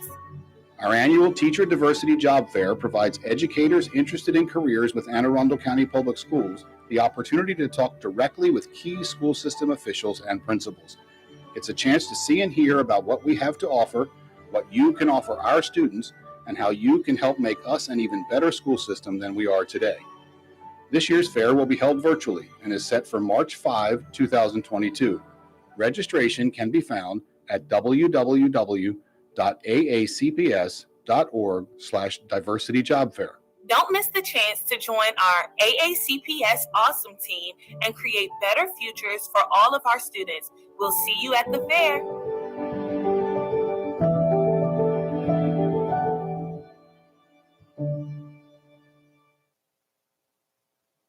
Finally, as the shortage of teacher candidates persists, we continue to host recruitment events designed to attract our career changers or others who may wish to consider a career in teaching. Our So You Think You Can Teach career changes workshops were also moved to a virtual format. In 2021, AACPS hosted 4 So You Think You Can Teach virtual information sessions, reaching 64 candidates. 3 additional workshops have been scheduled for this spring. I will now turn the presentation over to Ms. Sue Chittum to share information regarding turnover and teacher retention. Good afternoon. While our recruitment team utilizes numerous strategies to hire the best employees, we must do equally as much to keep them in our district. We are all aware of the challenges that school districts face when it comes to retaining teachers. This challenge is even greater when you consider the smaller numbers of diverse educators within our system and their high demands in all areas. At the end of the 2020-2021 school year, teacher turnover was 9%, which is up by 2 percentage points from the 2019-2020 school year and likely due in part to pandemic-related issues. A recent survey by the National Education Association revealed 55% of educators are considering leaving the profession sooner than they planned, a figure which increases to 62% for Black educators and 59% for Hispanic educators. Stressful working conditions and increased responsibilities during the pandemic were the 2 most cited reasons for teachers who are considering leaving, according to a survey by the RAND Corporation. A review of data for the 2020-2021 school year shows that AACPS retained nearly 87% of diverse professionally certified educators for a second year. This represents an increase from the previous year when retention was 82%. Factors that affect teacher retention include teachers who were separated by principal non-renewal, teachers who resigned for personal reasons, and teachers who resigned to teach in other districts. We continue to evaluate ways to provide additional supports to teachers who may require further professional development or who may be struggling with issues pertaining to work-life balance. The retention of diverse conditionally certified educators for the 2020-2021 school year was nearly 83%. This number represents an increase in retention from the previous year when retention was 70%. Conditionally certified teachers in many cases will have less classroom experience and may not have benefited from a student teaching experience prior to stepping into a classroom as the full-time teacher.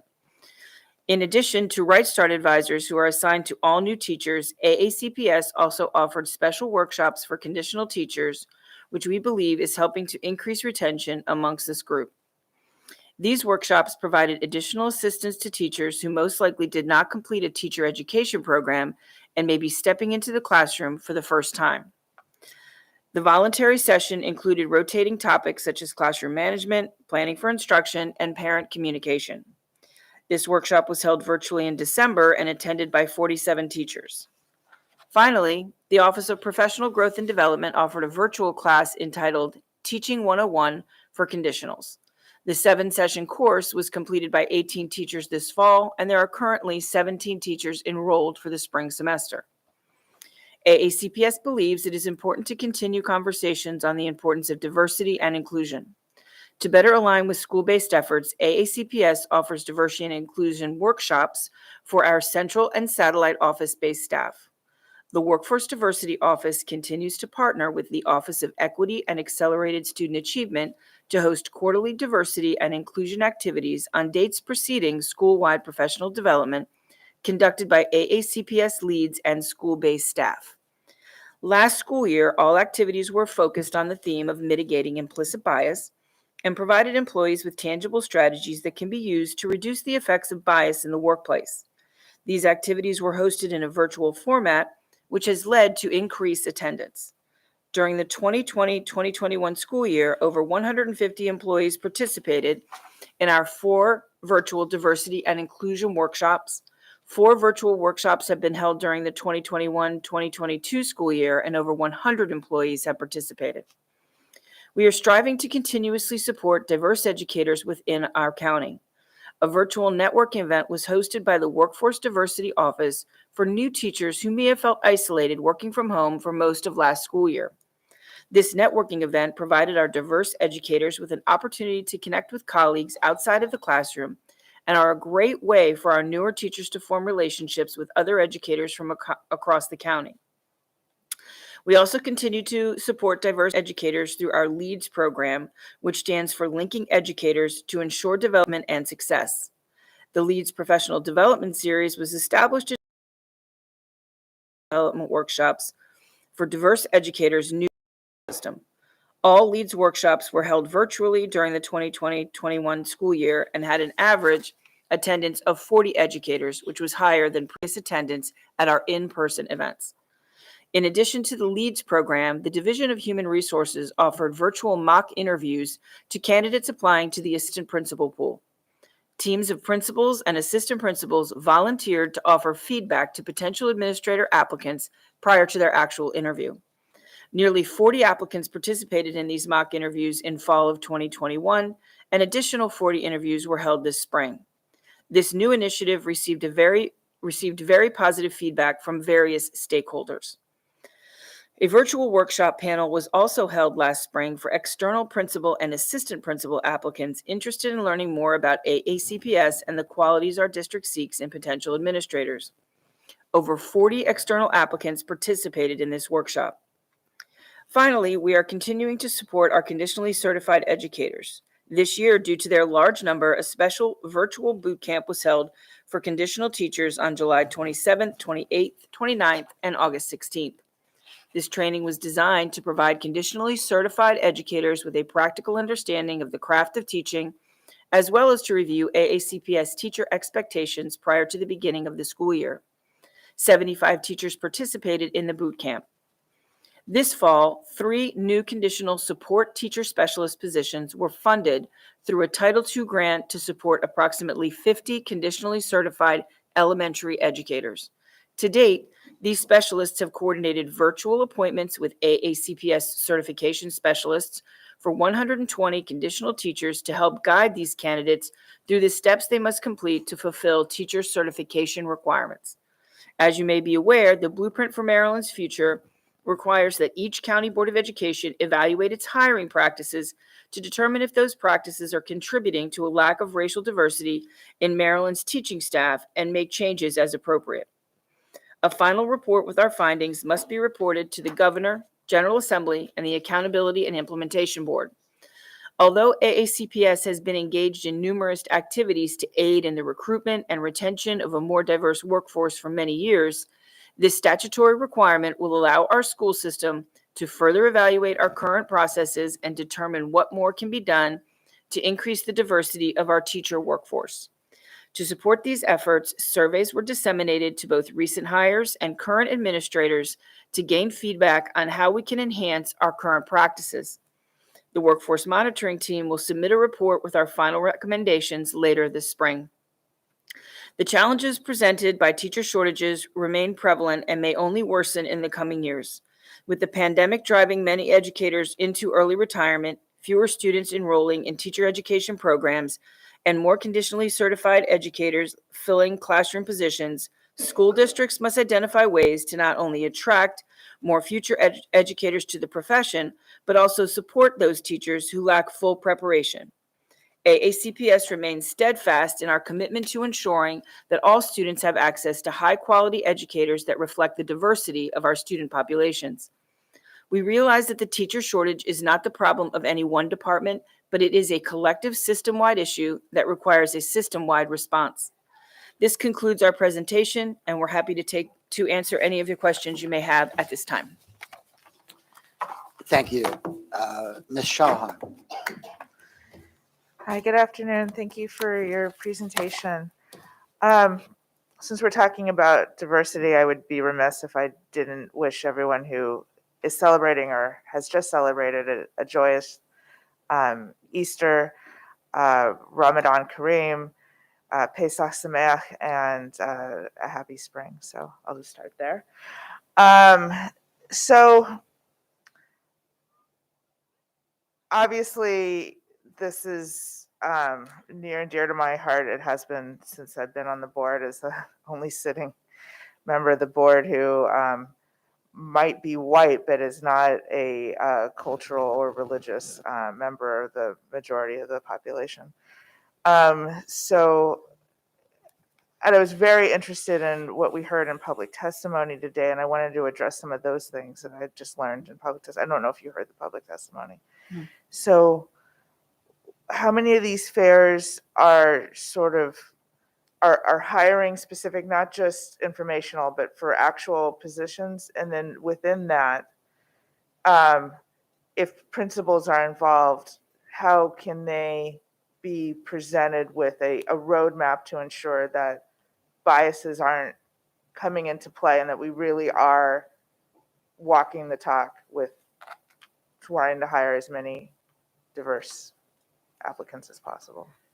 Absolutely. Thank you for the question and the opportunity to share some more information about our hiring practices. So specifically regarding the job fair, so that we understand prior to a candidate being able to even participate in that job fair, they are cleared so that they could be eligible for hire. So the principal is not the person actually making the hire, but they are making the recommendation for an open contract. And so we do a lot of pre-work to make sure those folks who meet that open contract, we can secure right away, because we are very much competing with all of the other school districts.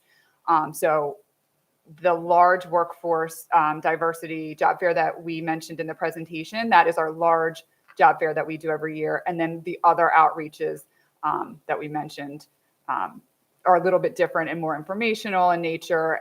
But the main job fair that we hold, that is the one where those folks are ready, hopefully, to hire, and we are, really competing to get them. We have a really great partnership with our Office of School Performance under Mrs. Jackson's leadership. She has really gained the expectation that all schools attend that job fair. So we have, close anywhere from 90 to 100% of schools, unless there's something unexpected, attending that job fair, so that potential candidates can speak to whatever school they're interested in. So even if there's not a vacancy in that school right now, they've established a relationship, hopefully, with that administrator in the future. So so that's how all the principals are involved. Regarding implicit bias, that is a continued effort with partnerships with both Human Resources, Dr. Gillen's Office of School Performance, for professional development. I mean, that is part of our early release equity days, all the things that we need to do to manage to eliminate biases. Additionally, we have looked at, I know in public comment, there was a reference to sort of a rubric. That is a topic that we are actually looking at through the workforce monitoring team. So I think the board members are aware we have a workforce monitoring team that includes executive and senior level staff members. It's led by Ms. McKenzie, and both Ms. Chittum and I are on it, but several other offices are represented. And in that, it's really a collective. That's where we get everyone's input. So it's not just Human Resources, or it's not just Office of School Performance. It's really a collective effort to look at everything that we're doing around diversity hiring. And so one of the things that we've really tried to do in our hiring is take down barriers to hiring rather than create more. So one of the concerns or sort of challenges that we're exploring with the rubric is that we don't want to make it more difficult for teachers to come and work here. And sometimes when we put in more restrictions, such as a rubric, that can unintentionally occur. So we're looking at that delicate balance. As was mentioned during the presentation with the blueprint and the report that we're going to be producing, we're looking at all of these different options. And so that will be addressed there. I'm sorry, I'm very wordy. I'm very excited about hiring. One more thing I need to add is that Ms. Chittum and Ms. McKenzie have repeatedly gone to leveled principals meetings and presented on implicit bias in hiring and interviewing and how to eliminate that. We partnered with Dr. Gillen's office, and we even had sort of a role play of how that can occur, how unintentionally a comment or a question could lead to not receiving the candidate in the way that truly that candidate should be received and given the opportunity. So I think it's a multifaceted sort of approach and several different levels of effort with many offices involved to sort of attempt to get at our implicit bias. I appreciate that. So to the comment that, so if they've been cleared for hire, then there should never be a comment of they're not qualified from anyone, or I didn't find any qualified. If they've already been all cleared to be hired, then that should never occur, correct? So the principal then interviews them at that job fair, and Ms. Chittum and Ms. McKenzie will correct me where I go out of line here. They may say they're not qualified for it. So we've cleared them to say they're ready to hire, they have certification, they have what they need for us to get them certification. They've cleared sort of like that first level because there are many steps to becoming a teacher. It's not an easy thing to hire a teacher. And so they've been cleared as far as HR says, yes, they're available to work and hire, and we could legally hire them. But then the principal then does have to make a decision on whether they would choose them to hire for AACP. And that's where I think a rubric would be helpful. I'm pushing back a little bit because you know, as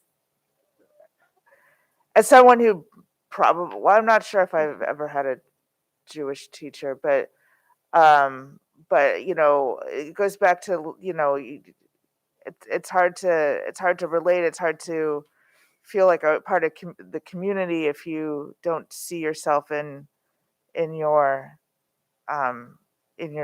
teachers. And so I just ask, you know, it's not my lane, but I just ask that you know, please continue to evaluate the possibility of that. And then also just one more little tiny comment, and then I'll be done. I don't know what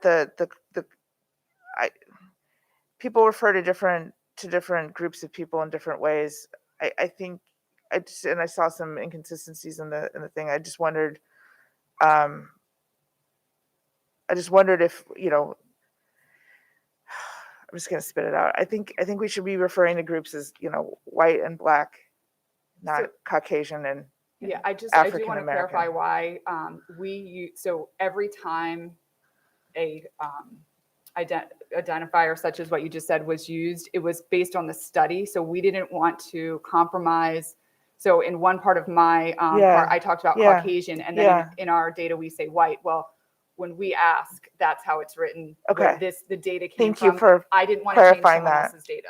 No, completely understood. I just wanted to. No, thank I appreciate the question. So we had the opportunity to sort of explain that, and we did Thanks. have a conscious discussion about that. And Thank we you. said, you know, we want to make sure that the data is, you Just know, to be sensitive to everyone. Yeah, thank you for very much. Absolutely. Sorry if I was wordy. Cheers. Ms. Crocodile. Thank you, Vice President Silkworth. Thank you so much, ladies. And it looks like we have come quite a distance since when I sat down with you guys in, was it December 2018, January maybe, when we were doing our orientation. And Sue, you had just taken the seat. As a former president, listen to me, former Rockstar principal, CEO of Annapolis High School, right? Chief bottle washer, and the whole works. I did have just a couple quick questions. And I know this may be an awkward statement, so Dr. Arlotto, please give him permission, but I'm just wondering if there's areas, I mean, obviously, budget-wise, we have a very meaty budget this year, but I'm wondering moving forward, as you guys are formulating in the creativity, and we're in a very competitive environment with our other neighboring districts who are also experiencing, are there any budgetary constraints that you could maybe identify in the coming months for the next year's budget that we could do to enhance? We attend a conference, national conference, and one of the, I've been hearing some great out of the box ideas. Now, when you have a really tiny school district, of just a couple high schools, I think their boards of education get a little more interactive. I heard of ones going, of course, they may be volunteering because of the location, but traveling to Puerto Rico with their human resources director so they can actually meet the president or of the school board or meet the leaders. And so I'm just going to suggest that in the coming months, as this is going to be continuation of a problem, that maybe we could identify some other ways that we can support. And if any of it's in budget or otherwise, I think we would be willing to entertain that. So maybe that wasn't really a question. That was just sort of a, hey, by the way, sort of thing, because that is, without teachers, we don't have classrooms operating. But speaking of that and meeting the leadership and supporting on retention, I did have an opportunity in, what was it, fall of 2019, I believe, to attend the onboarding kickoff, those couple days of kickoff. And I got a lot of positive feedback from the new teachers and from the mentors who were there helping our new teachers. As it relates to, it was great having the leadership team there to greet our new teachers and let them know that we care enough to spend time with them. And I know that then the pandemic came. And so the last couple years, we haven't been able to do that. Now that we're resuming a lot more in person, I was just wondering if there's any plans for how maybe the board can support, whether it's the old way or a new way, video message or something, to make sure that they know there's a connection there. Because that is some of the feedback I hear. Well, we never meet you guys. We never, unless we come here complaining, or similarly, we're not having the engagement. And I think it's beholden to us to spend the time to make that engagement. And what a better way of investing time than meeting our new teachers and making sure that they understand that there's a face, there's a person, and a warm smile greeting them, hopefully. So with the onboarding, I certainly defer to Dr. McMahon, Mrs. Jackson, and Dr. Orlado. Human resources plays a part, but it's a collaborative effort. So I would defer to them on how that proceeds. Because I believe they usually invite board members. I believe everyone's usually invited, but I don't want to speak out of line because that's a little out of my lane. That's true. So when we've had our in-person onboarding and kickoff events, we've always invited the board to participate. Mm-hmm. Yeah, I'm just saying, I guess I'm looking forward to that, and don't forget about us, because I think it's important. And I've stayed connected actually with a couple of our newer teachers that I had a chance to meet, and they just sort of check in and say, hey, you were asking me if you needed anything. And, during COVID, once or twice I would hear from them because they'd been barely, in the seat when we had it hit. So thank you guys once again for what you're doing. I know we've got some major challenges ahead of us, but I also see some great opportunities. I think there's some flexibility in the technology and how we recruit. And now just putting that all together, I see us in the next couple years, as Marilyn says out loud, we consider education a priority. I'm hoping we can seize that opportunity. And I know we've got a good team there to do it. So thank you. Ms. Dent. Hi, good afternoon. I thank each and every one of you all, to include Ms. Jackson, for all the work that you're doing. I have a couple of questions, and they're really focused on not just recruitment, but retainment. So part of hiring means that you need to see someone at the top that looks like you also. Am I on? Because it sounds awkward to me. Okay. So one of the things that I've discovered since I've been here in Anne Arundel County is the demographics, right? And so as you are looking at just the workforce, it is uncommon for me to walk inside of many of the AACPS systems and see people of color, whether it's Black, brown, Hispanic, minorities in positions of power. And so that becomes problematic for recruitment as well. So it's not just okay to have a diversity workforce, diversified workforce, but it's also have a diversity of thought in your recruitment, hiring, and retainment. So I think that part of you recruiting would be to take a look at retainment and upward mobility for that, because I certainly wouldn't want to come to a place that I had no upward mobility in, right? So when I looked at the numbers, and I don't know if it was last month or the month before that, it talked about how many people had been recruited or how many educators had been recruited, but it also talked about how many had departed. And I don't know if you're familiar with what I'm talking about, but it was the diversity report that was given out. And one thing that stuck out very apparent to me was the amount of minorities that had departed, not so much the amount that had came in. And so something is really needs to be evaluated on why you're at a zero deficit. You're recruiting 75, you're losing 75. You didn't get anything, right? And I know you all are smart statisticians, so I'm not saying that for anything other than to say that if you do the same thing, you get the same results. Anne Arundel County is in a place to really make a difference, really because of the demographics, but because of our location. We are a great place to live, and we're a great place to be. I know that because I've been all over the world, and I can tell you that this is a great place to live. So why are we having a challenge with recruitment? Why are we having a problem with retainability? So I think that that's one thing that I would actually take a look at. The other thing is that I probably am a little bit out of the box with my thinking. I don't necessarily think that just because you are Black and I'm Black, I'm going to get a better education of Blackness from you. That's not the lesson I go to school for. I go to school so that I can be equitably across the board able to compete with the other people that are my age so that we can have a better education, so that we all can have a better life. That's why I go to a public school system. But what I will say to that is that if I am getting ready to go to high school, leaving high school and going into college, and I don't see anyone that are educators, I'm probably not going to go into the education field. So that becomes the third part on why this is a problem. The last thing I'll say is that we said it probably on numerous occasions that we went to HBCUs. And just because of what I know about HBCUs, they do turn out about 20% of the educators, but it's for a different reason. And so I think that we have to be open and transparent on education recruitment at large. Yes, we can go to HBCUs, but University of Maryland has an excellent education program for teachers. Matter of fact, Dr. Natasha Mitchell is one of my great friends. She turns out educators every single day. But you know what she tells me all the time? They go out of the state. Are you kidding me? Why?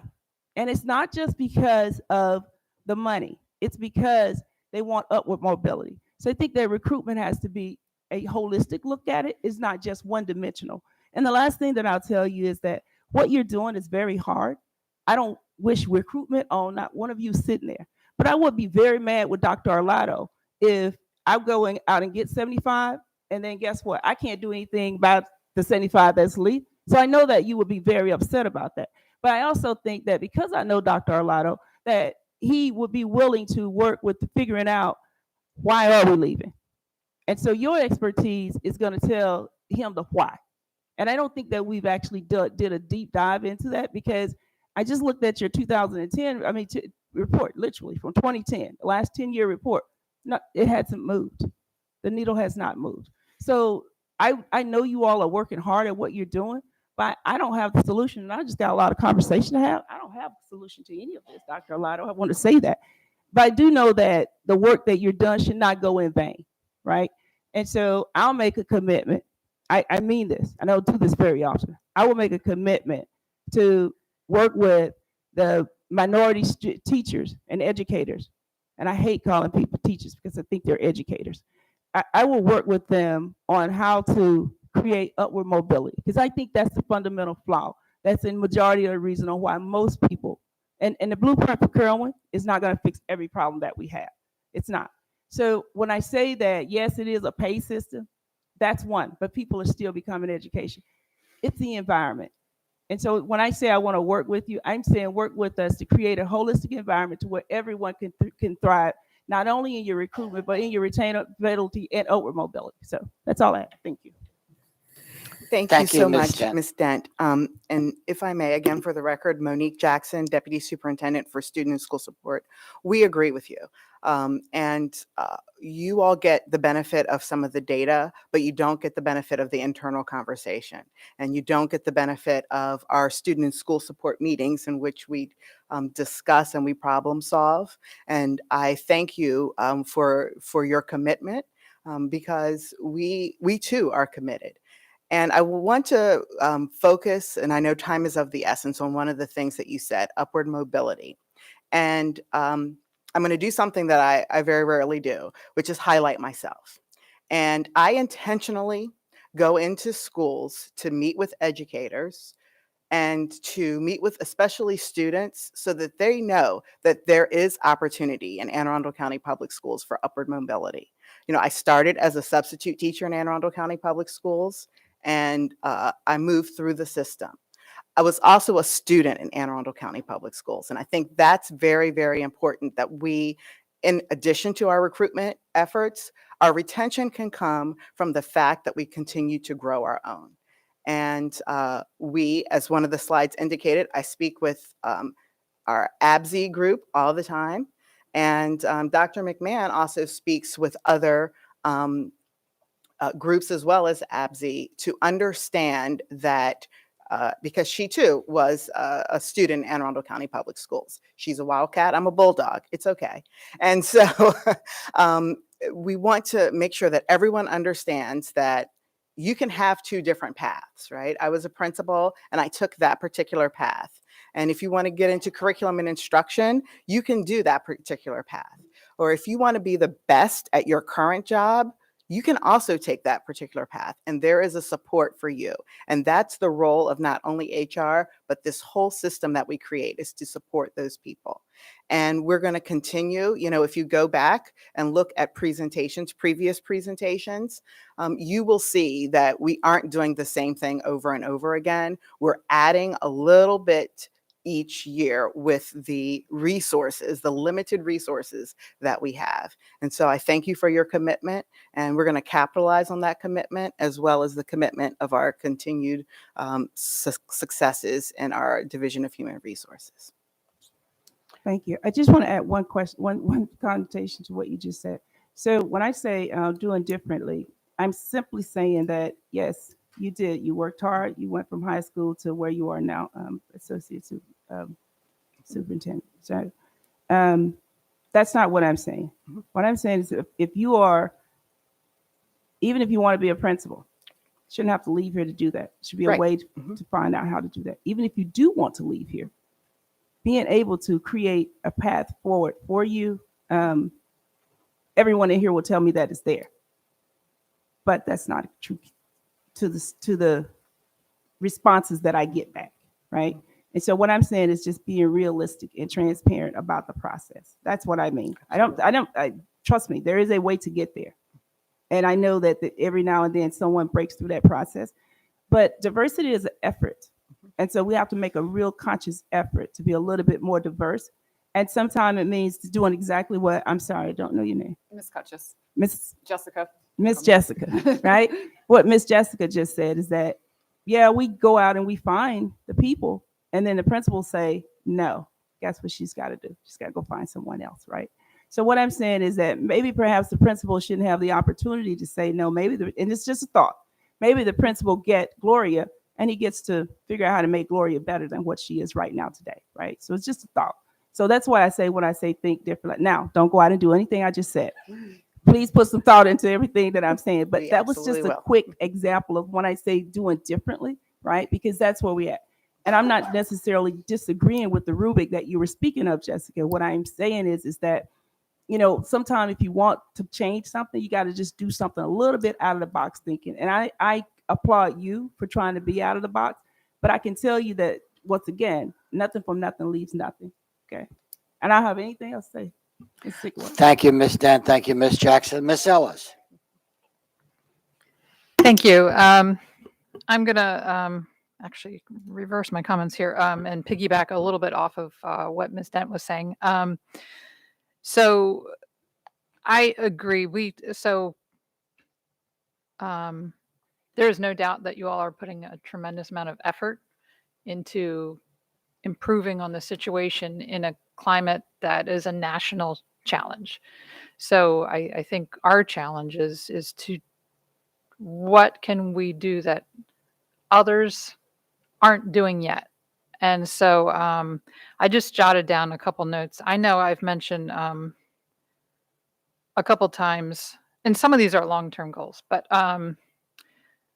for example, a mentoring program going into our colleges and mentoring students, because when you create those relationships, they are going to be more likely, I think, to want to come work for us.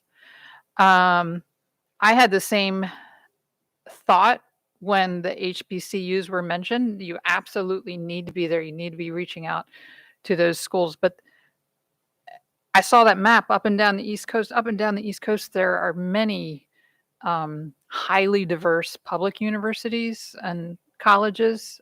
So applying that same type of effort in those schools could yield some good results. I know we've talked about. I think it's everyone's goal that one of our next magnets will be an education type magnet. So I do hope to see that developed. And then just want to make sure I didn't miss anything.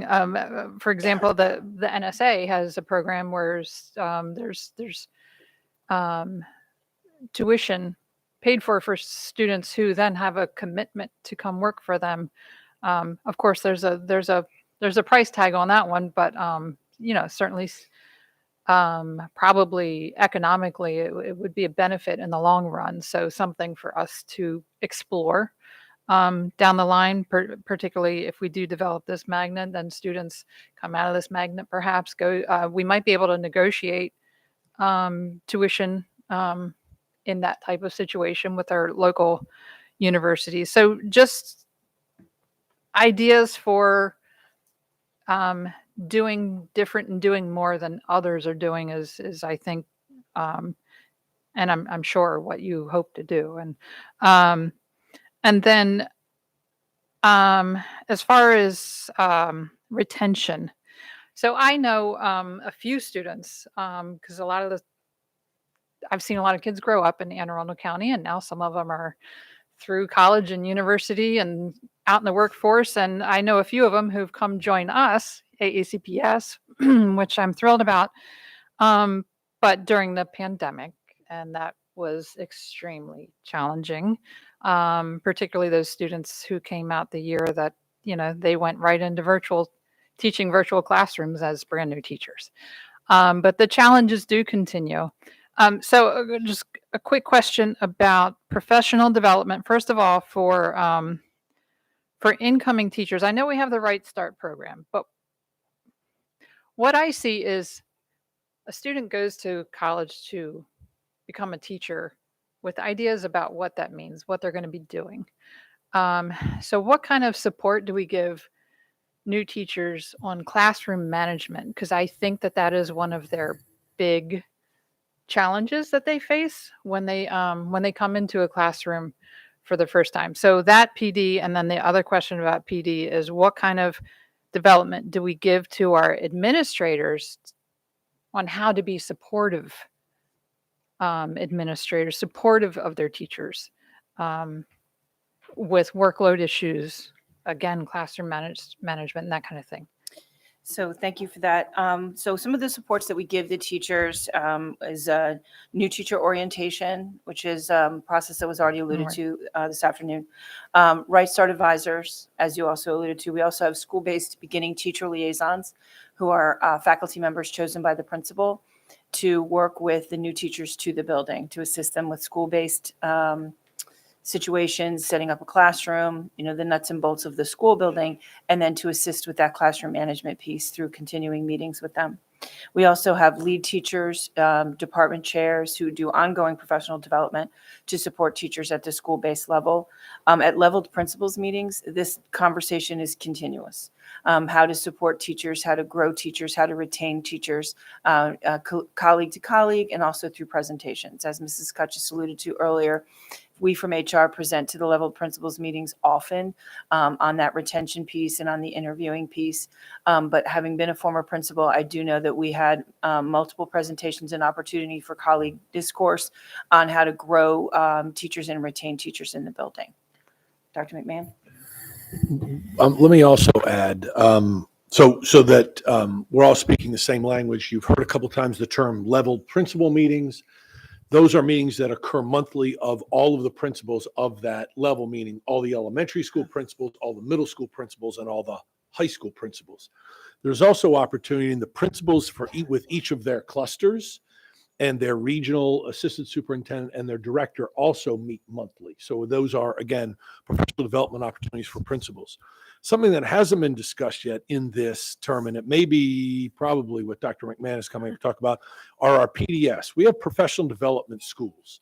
So we have partnerships with a number of universities that may or may not be HBCUs. In fact, I think we have 2 that are HBCUs that are PDS schools. Right, Morgan and Bowie. Right. And also counseling for Howard, Yes. with the counseling department with Howard University. But we have the University of Maryland College Park and Towson University and McDaniel and others that are professional development schools where they're sending their students who need their student teaching hours to our schools, and they're teaching in our building. So we have a chance to work with them professionally. We have a great opportunity, if they're doing a really good job, to be first in line to offer them a job at the end of their student teaching before they've actually graduated and get them on board. So PDS has been another really good way that we can sort of get to see them teach. We can shape the way they teach, and then we have this great opportunity to hire them before they've even graduated. Right. And it is exciting, as Dr. Arlotto said, to watch them grow over the time they're with us. The other piece I wanted to add is, as Ms. Chittum said, whether you come in as a conditional teacher or a certified teacher, you're going to be assigned a Right Start advisor. And that Right Start advisor isn't with you just the first year, they're with you for 3 years. 3 years by COMAR regulation. So that's wonderful.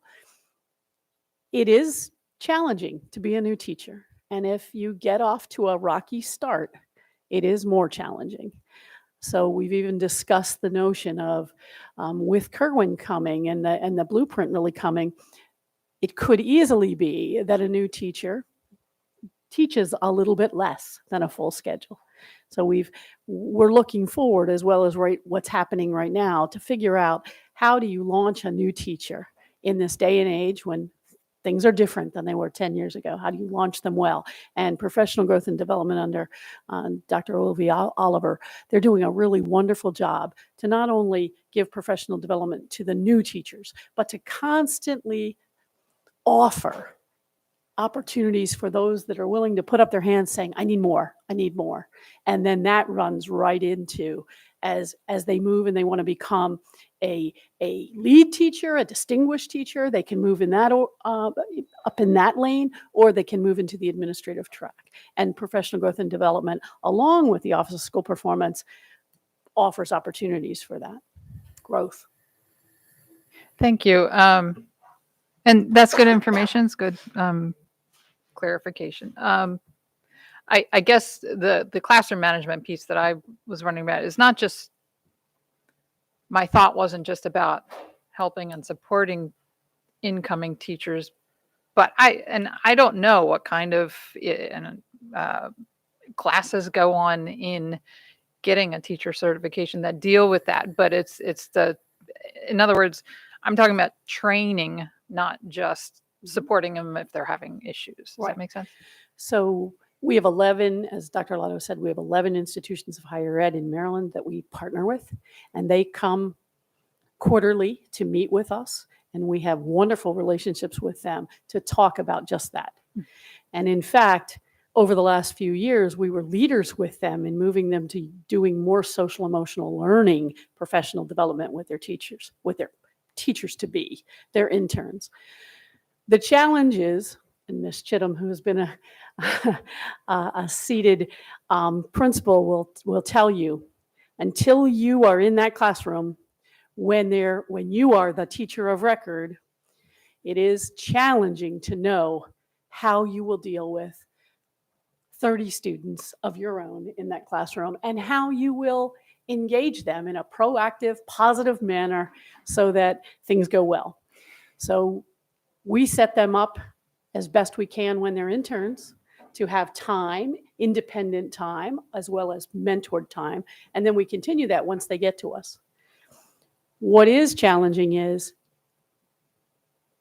not the ones who fly and stumble a little bit, because everybody does that, but the ones who stumble a lot. It is absolutely challenging for a new teacher who begins to stumble to pick them up while school is going on. So what we've begun in our resident teacher certification program is to allow them to teach in summer school. And that has been successful because the class sizes are a little smaller and the ability to have a shorter period of time. You don't teach for 18 weeks in summer school, you teach for 6 weeks, right? So it's a great question you're asking, and it's an age-old challenge of educators. We do everything from, we even have a relationship with the University of Virginia called Immersion, where you actually get to be a teacher in a classroom where the kids are avatars. And you learn how to teach, and there are real people behind the students. And so they're giving the teacher of record the challenge that is real. And now our new teachers are telling us that's a wonderful opportunity because you can make mistakes and it's no risk because they're not real students, yet it's real. And if you're on the other end of that, you are sweating just like you would be in the classroom. So it's wonderful. And we do that with our new administrators as well and our veteran administrators. Thank you, Dr. McMahon and Ms. Ellis. Ms. Frank, did I see your light on?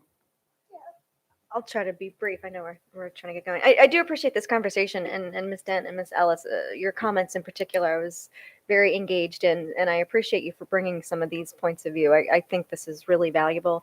And Ms. Kuchas, I am so appreciative that you guys not only had a 10% increase over last year in an incredibly difficult hiring timeframe, but I was really impressed when you integrated our public comment and some of the concerns that were brought up. And it really demonstrated how you guys are just sort of constantly thinking and rethinking about how to do this. And we had some really great public comment today. So I want to thank them as well for some of the ideas that have been coming around today and that we've sort of been dissecting I think this is a really productive conversation. I just have a really brief question. When we looked at the March 6th slide for the 3 groups that you were focused on, it was the underrepresented racial and ethnic groups, the male educators, and all educators in hard to fill areas. I'm assuming that's special education and anything else. Like what would be the other areas that are harder to fill? Currently, that's most areas. So, touche. Yes, it has evolved. I would say when we started this event several years ago, you would write it would most likely be special education, math, science, world and classical languages. Because of the current situation we are in, we will find that English, social studies, some of the more areas, even elementary and early childhood at this point. So, pretty much it's a lot more open. There was one thing I wanted to just share, going back to Ms. Shelley, when you talked about the job fair and saying the type of event it is. Human Resources reviews all the applicants that apply to the job fair and decide, is this person eligible for a teaching position? If their application is fully complete and ready to be hired, it's up to the candidate. What we don't do is we don't say, well, your application is not fully complete, we can't hire you tomorrow, so you can't come. Because what we don't want to do is limit the number of people that are able to come and at least get in front of schools. You'll find a lot of applicants, especially when they're early in their search. Our job fair is in March. We do that purposefully because we know everyone's trying to hire, but every candidate is not at a point yet where they have decided every place they want to. So they might want to come to an event, but they might not want to put in all the work to do all the paperwork to be hired that day. So in our job fair, there will be people who have completed their entire application. We could hire them tomorrow, and there will be people that we will contact after the fair and say, we've received excellent feedback. We would love to have you, and this is what we need you to do. And so then the ball is now in their court as the applicant to say, okay, let me do what I need to do to finish my application with this district. But what we try not to do is to limit ourselves and limit the number of applicants. If you're interested and you appear to be qualified, we want you to come, because possibly the experience you have in attending our job fair and meeting with our principals will be what pushes you over the edge to want to complete that application and move forward with our school district. So that was the only thing I wanted to clarify. So just to follow up on that, so in public comment we heard let's do job fairs, but let's also do hiring fairs. But it sounds like we are there at that point. So maybe we could just advertise job and hiring, and just let people know that it's both sides of that, and that we're ready to hire you if you're ready to go. Maybe we could integrate that. Thank you, guys. Our staffing team has the ability to offer open contracts. You heard that term, but it's not something we explored deeply. And so our hiring team's been given the green light. When they find those really highly qualified candidates, they can offer them a job. We don't know where they're going to go, right? I don't know which school or what grade level possibly, but they're being offered jobs. And then we push them out to principals as not only just qualified candidates, but they already have an open contract, which means, and if they've accepted an open contract, they're coming to AACPS. We will then place them if they haven't made that immediate match with a principal, because we want them to go out there and interview, and they want to interview at those schools. They don't want to interview at just one school. They want to interview at multiple schools, which is absolutely appropriate. And then we will absolutely place them if necessary. But the team has a green light, and they identify some really very talented teachers and then offer them open contracts so that we can secure them. Thank you, Dr. Aletta. Ms. Amasuri? Your light was on. Yeah, so I would just like to say thank you, because as Ms. Frank had said, and as I think all of us share, you all are putting in the work to battle this issue that I know has affected a lot of people of color, has affected me, and I'm only 18, where you don't see a lot of teachers that, at least in my case, are Black. But there's one question that Ms. Dent asked that I still feel like we haven't gotten the answer to, and I don't know if this is too direct or if you're at liberty to say, but what is the reason? We know that there aren't a lot of Black teachers. We know that there's a scarcity, but what is the reason for it? And I know, just because I have teachers in my family, I am very, very close with some of my teachers who have left my school, that it's not always the money. So through your job, since you all are the experts, not us maybe Dr. Law has a couple ideas, but we aren't the experts. This is what you all focus on. So what are the reasons why we see in Anne Arundel County that it is hard to retain teachers who look like me and Ms. Dent and other places? And I know it's an issue across the nation, but I have classmates, friends in Baltimore County who have Black teachers. I have friends in PG County who have Black teachers. So why is it that where I live, that's not the same thing? So there's a variety of reasons. We do have exit data that helps inform what we know. And Ms. Dent actually hit on something, and I didn't want to belabor it, but the upward mobility has been something that has been reported on exit surveys. And to tie it back to the presentation, that is one of the reasons that the workforce monitoring team chose to do the mock interviews this year, to help everyone, but to increase a diverse pool of available candidates for leadership positions. So we don't want the interview process to be the reason that stands in the way for someone's upward mobility. And so that was one barrier we thought we could break down. So that's one reason. Money is a reason. The population in Anne Arundel County is near a military base, and so we do have people coming and going. That impacts all of our positions, but it does impact our diverse teacher workforce. And Shanika, anything else that I did not? I feel like those are the ones we regularly see on the exit surveys, but please enhance my answer if I missed something. And I think the others would be, like in any career, just a mismatch between the placement, maybe not getting along with coworkers or supervisors or things that we see on exit surveys for reasons people decide to leave the organization.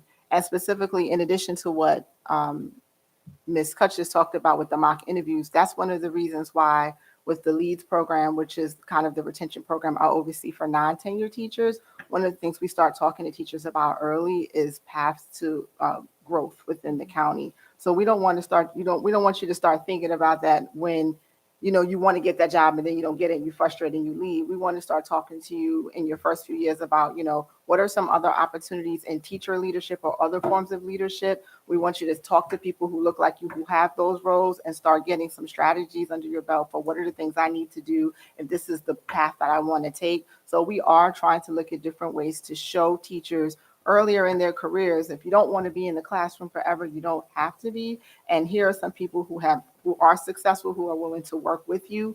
And here are some of the different opportunities. You'd be surprised that teachers don't necessarily know how many leadership opportunities there are. They only see kind of like, I'm either a teacher or I'm an administrator. But there's really a lot of other leadership roles that can even help you if you want to eventually become an administrator. So what we're trying to do through some of our programs is to expose teachers to more of those opportunities for growth that they have so that they can start kind of plotting their course early and, having some people they can speak to who have their roles that look like them, getting a better understanding of what they need to do, not just in the classroom, but what classes they need to take, what kind of certifications or other requirements are needed. We work very close with professional growth and development to say, if you're interested in this role, here's the programs. Like if you want to become a reading specialist, there's a certain certification that's required for this. So we are trying to start that conversation early, not just in, from teacher to administrator, but all the other leadership roles, because a lot of people who end up in administrators, they've held some other kind of teacher leadership before they made that jump into administration. And so we're trying to show teachers, here is the gamut of things that you can do within that teacher leadership role that will help you if eventually you want to move on. And we're by no means where we want to be, but these are some of the steps we're taking to trying to show people some of the other opportunities that they have within the county.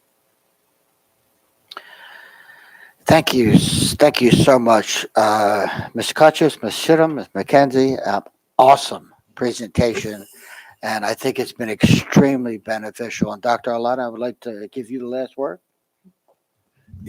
So thank you, Mr. Silkworth, members of the board. This is, I'm really appreciative of the conversation. I think this is a deeper, more engaged conversation than we've had as a board at this table in some time. And so I appreciate that. This is important work. This is important work that we talk about, and we never talk about recruitment without also talking about retention. Like just from a really very simple example or very simple vantage point, it's not a good business model to put a lot of money and effort forward to recruit really good people and then let them fall by the wayside, let them leave you, right? And there's any variety of reasons why people leave. And we have a turnover, and it had averaged for many years about 10%. We dropped back down to 8% or so, and I went down to 7%. And that's very typical across the country at a 10% turnover for a large school system. But it just makes sense that if you're going to spend that time, money, and energy, that you then also talk about the retention. And an acronym that was used that you may not be familiar with was ABSE, and that's the Alliance for Black School Educators. And that's a group of folks here. It's a national group, but certainly a local chapter here that's working with professional growth and development, the Office of School Performance, and HR to do more work around retention.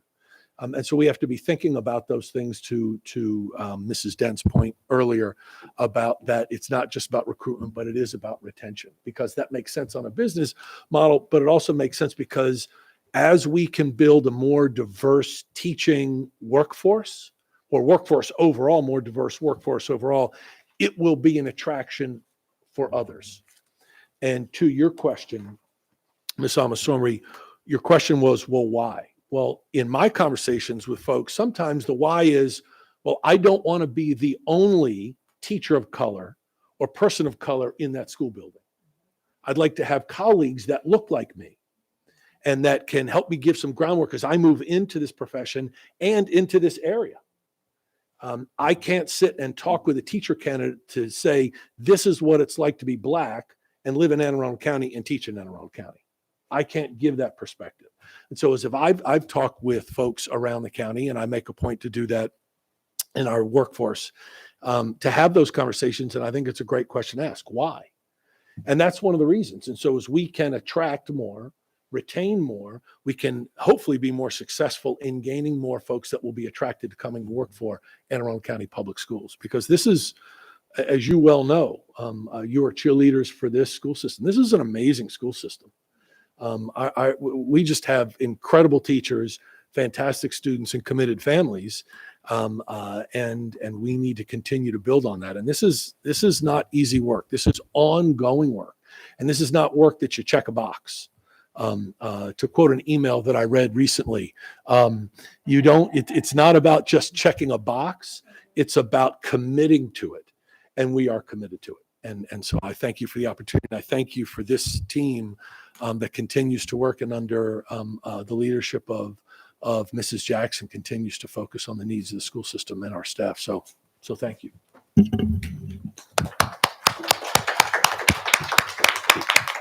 So, ladies and gentlemen, it's now 2:49. We're going to take a break. Yes. Okay. Mr. Vice President, I move that the board go into closed session to consult with counsel to obtain legal advice on a legal matter and to conduct collective bargaining negotiations or matters that relate to the negotiations. Consensus? Okay.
Welcome back, ladies and gentlemen.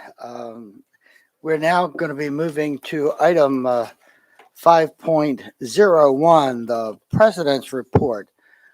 Well, Dr. Tobin regrets, and she's asked me to make sure to tell you she regrets that she was not able to be here today. She's out of town on business.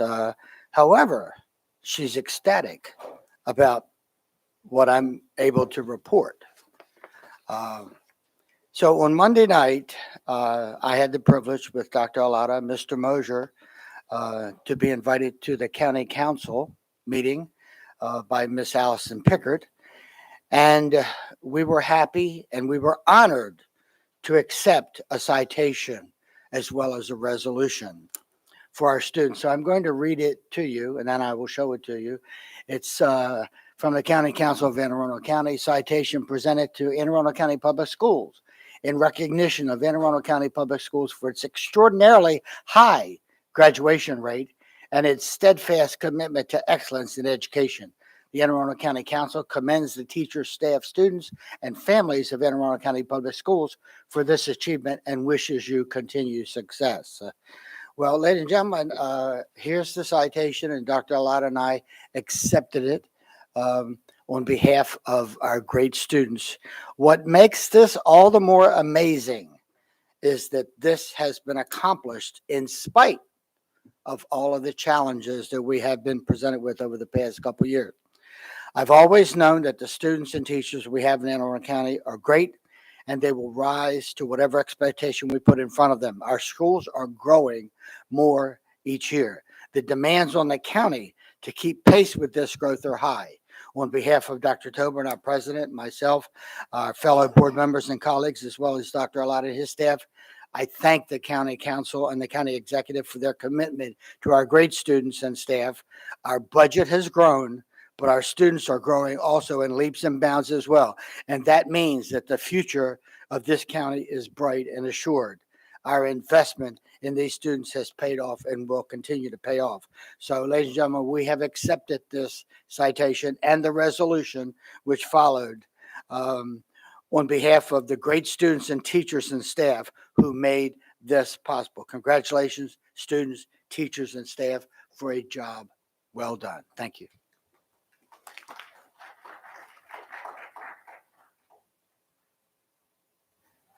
And now we're going to be moving on to item 5.02, Superintendent Search Committee Report.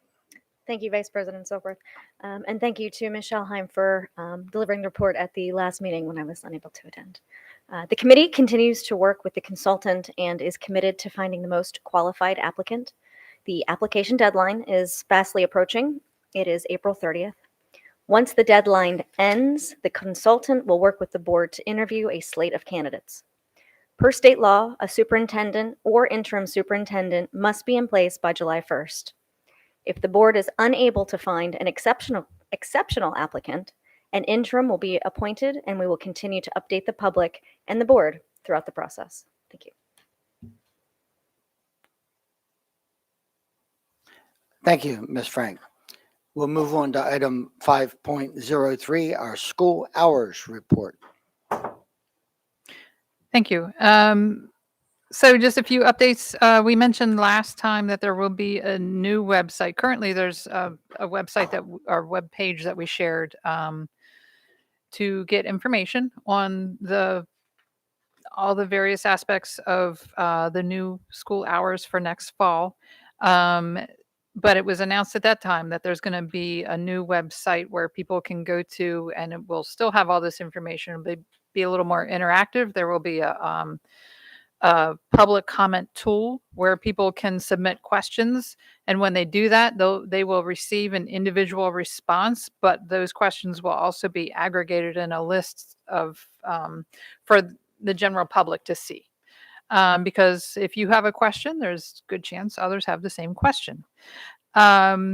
We also had shared that there will be information sessions that are going to be designed specific to each of the districts within the county. And that's still in progress in developing those, but there will be more information on that within the next couple of weeks. And when those do take place, they will be online and will be accessible after the fact. So people can go at any time and once those have run and get that information. We had mentioned that one of the biggest concerns we're hearing is about childcare, and that ACPS hopes to do what we can to help support families with those challenges. So we will be inviting childcare providers to an open event, and this is going to be sometime shortly after the informational sessions that will take place online. There will be an event where we invite childcare providers, and families can come and speak directly with the providers, and hopefully we can facilitate those connections to help families work through those challenges. Let's see, anything else? That's about it for now. And I'm certain have another update next time around. Thanks. Thank you, Ms. Ellis. Our next item, 5.04, our budget committee report. Ms. Shelham. Yes, thank you. The Budget Committee met yesterday at noon. We talked about an item we had heard about a few weeks prior to that, being that the full reimbursement of meals for children is for any child is ending at in June. We talked about summer meal sites and meal service. One way that we could help lobby and advocate for our kids so that no one so that we can continue on the path that we've been on, which is, you know, free meals for everyone, is to call your, you know, your federal representatives in both chambers and ask them to support the Kids Not Red Tape Act. And if they're already signed on to that legislation, thanking them for doing so, because that would be a way that this problem could be alleviated, knowing that we're still all in recovery. Lastly, we discussed the upcoming remainder of the budget cycle calendar. So, as you all know, it's in the county executive's hands. He will be making his budget statement at the end of the month, and then in May there are two opportunities for the general public to voice their budgetary concerns and opinions in front of the council. I believe those dates are on their website. The dates, so don't hold me to this, but what I think they are is May 9th, 7 p.m. Arundel Center, and May 18th, 7 p.m., but I don't have a location for that one. And just like we do every year, AACPS will be making a presentation to the county council, after, you know, as a budget presentation, as we do with all the other department heads of the various departments in Anne Arundel County. That's about it for this month. Thank you. Thank you, Ms. Shalheim. So we're going to move on to motion to bundle. Absolutely. Move to budget item 6.01 to 6.23. Sorry if I stole anyone's thunder. Do we have a second?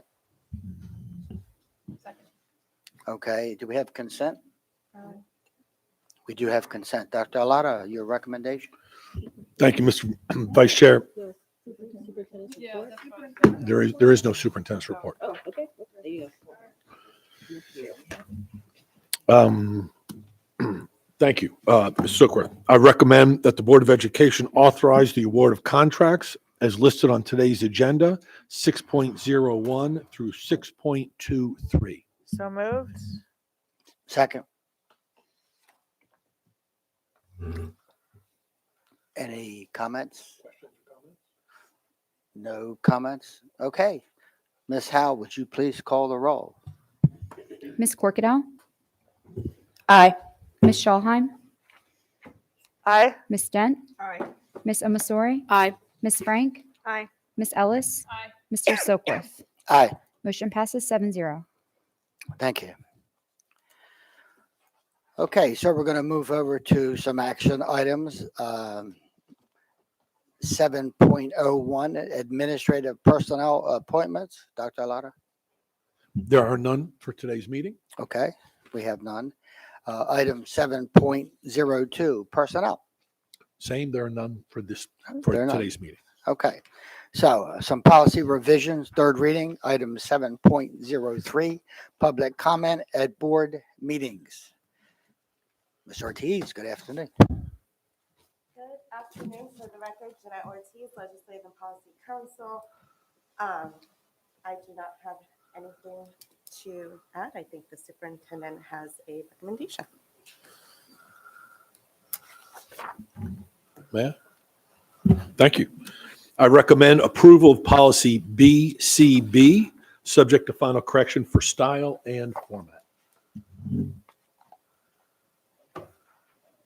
Ms. Shalheim. Yes, I have a proposed amendment. I am trying to locate it. Just give me a sec. Thought I had it up, but looks like I did. Here it is. All right, so if you will recall, I tried to make a amendment during the last meeting, and it was held, wasn't officially tabled, but whatever, for further investigation and discussion. So I want to thank all who were involved in that discussion, namely Ms. Dent, Ms. Ortiz, and Mr. Burns. And so I am motioning to amend item C6 to read as follows. Speakers are expected to speak only on the topic or topics for which they are signed up to speak. Speakers are also expected to maintain civility and appropriate conduct.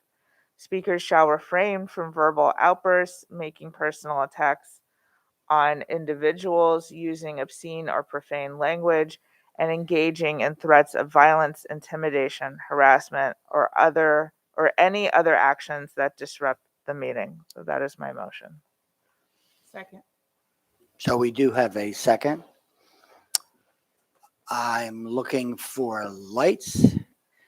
At this point, I only see Miss Ellis.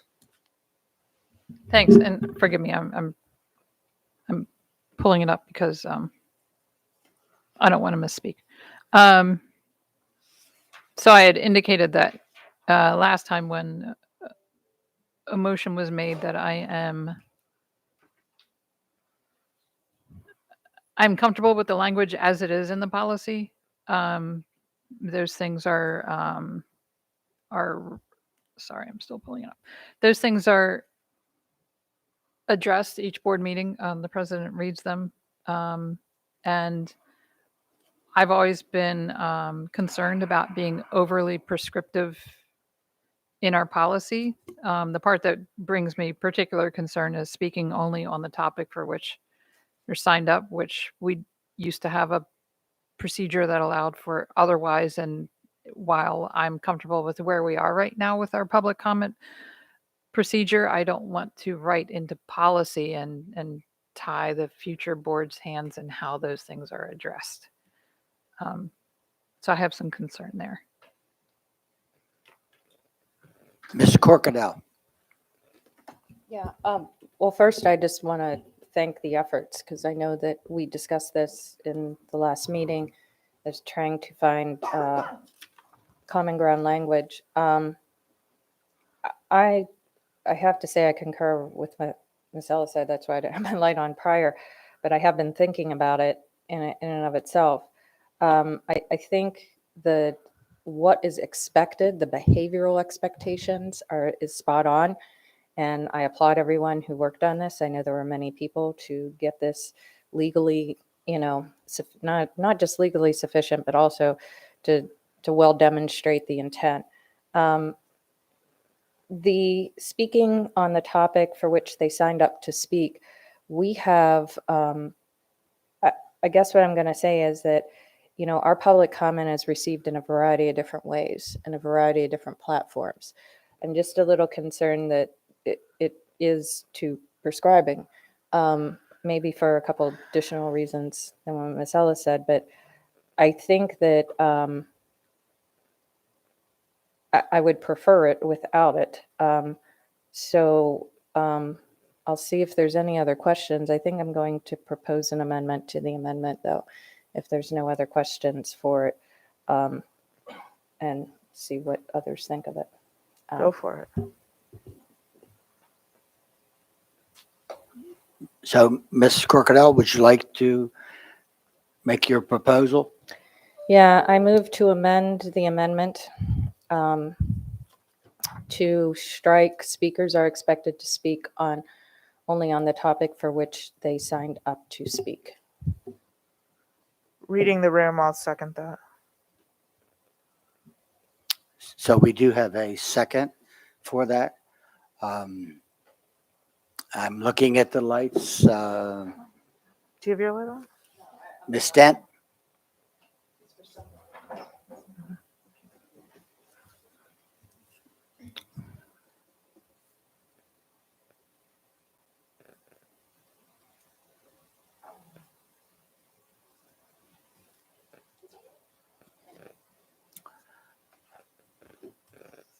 Seeing no more lights except for Ms. Schalheim.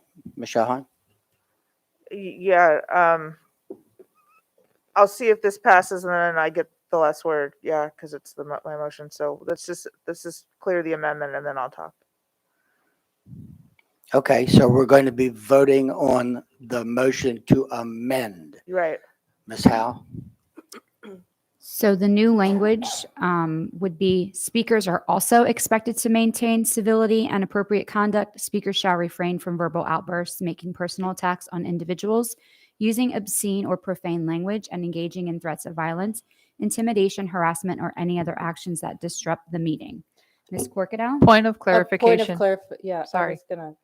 I think there's a technical edit that the Also? also should be. Yeah, in it. I was Okay. gonna say, can we check edit out the also? When I made my amendment, I was not aware of the word So it also. would just say speakers are expected, Yeah, not also expected. just correct. expected. Cheers. Thank you. Ms. Corkadow? Aye. Ms. Schalheim? Aye. Ms. Dent? Aye. Ms. Omasore? Aye. Ms. Frank? Aye. Ms. Ellis? Aye. And Mr. Silkworth? Aye. Motion passes 7-0. All right. So that brings us back to the original motion. And again, I see no lights except for Ms. Schalheim. Yeah. So this is just common sense, y'all. I mean, I would have preferred it the way it was, but I'm glad that we were able to quickly move through that and then take it back to the initial stuff, which is we should never, if we wouldn't tolerate any of this in our classrooms, we should definitely not tolerate it in a televised meeting. I can't tell you how many times I've felt threatened or attacked by speakers who have come to speak before us or that have tried to verbally attack or accuse my colleagues of this, that, or the other. And so I just want civility. This is a public business meeting, but it is not a public meeting, if that makes sense. We invite the public to come here. We encourage collaboration with our various stakeholders. We encourage public testimony in all of its forms, but we have to all be the adults in the room, and that's why I'm glad we're matching this up to what we read every time. If we don't want to read it every time, if we read it every time, why shouldn't it be in our policy is what I'm saying. So anyway, I hope that this passes unanimously, and that's all I have to say. Thank you. Thank you, Ms. Schalheim. Ms. Howe, would you please call the roll? So this would be a motion to approve the language of the amended Yes. language. Yes. As amended. As Yes, amended. correct. Thank you. Ms. Corkadow? Aye. Ms. Schalheim? Aye. Ms. Dent? Aye. Ms. Omasore? Aye. Ms. Frank? Aye. Ms. Ellis? Aye. Mr. Silkworth? Aye. Motion passes 7-0. And so now I'd like to, do we have to then move to approve the whole thing as amended, or are we done? I think That's we're it? done. Oh, We're done. we're good? Cool. Yeah. You have to now approve the amendment. Now you have to approve the Yeah, so policy as I'm- amended. I move to approve the Yes. policy. No. Oh. Doesn't it need to go back up? We have to discuss this? Here comes Mr. Burns. Yes, I'm definitely not the parliamentarian here. Oh, that's right. That's right. Back Right, out we to have to pub. public. Got Right, it. So now because of your policy setting policy thank you. BF, you amended it on third reading. Yep. And so now it needs to go out for an additional public comment period until your next public meeting, which I believe it's Early May. May 4th or so. Yeah, great. And so then you would approve it. Thank you. Which I should have known because this is what we did with the next one. Thank you. Mr. Burns, I had you. Okay, so we're moving on to item 7.04, board evaluation. Yes, and so this is why I was distracted with everything going on. So as occurred at the last board meeting, policy BI, board evaluation, was amended. All of that is highlighted in yellow for your convenience and the convenience of the public. And so because it was amended substantively on second reading, it was posted on the AACPS website and, pushed out via all of our social media, regular avenues to inform the public for an additional public comment period up to this meeting. We did not receive any additional public comment on the additional revisions to the policy. And so now it's before you on a third reading and I know the superintendent has a recommendation. Thank you. Mr. Superintendent, you have a recommendation? Yes, sir. Thank you very much. I recommend approval of policy BI, subject to final correction for style and form. Okay, Ms. Frank. Oh, do we have a second? So moved. Well, wait, he's made the recommendation. Okay, Yes, but then we motion and second. right, Ms. Frank. I just wanted to say thank you to my colleagues and especially to Ms. Corkadell for amending this at the last meeting and coming to consensus on that. I wasn't here, but I was very interested in watching at home. And I do appreciate all the efforts that went into getting us all to the same page on this. So I do really appreciate that. Okay, so we're ready for Ms. Howe? Ms. Corkadell? Aye. Ms. Schalheim? Aye. Ms. Dent? Aye. Ms. Omasori? Aye.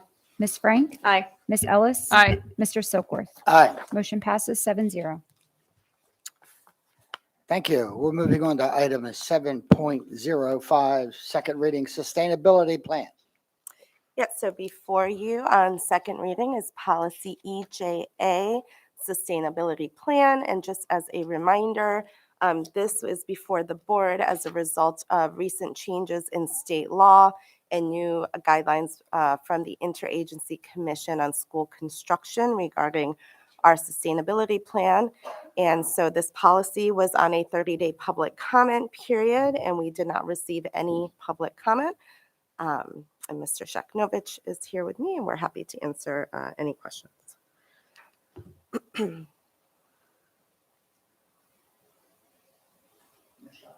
Ms. Schalheim. Yes. As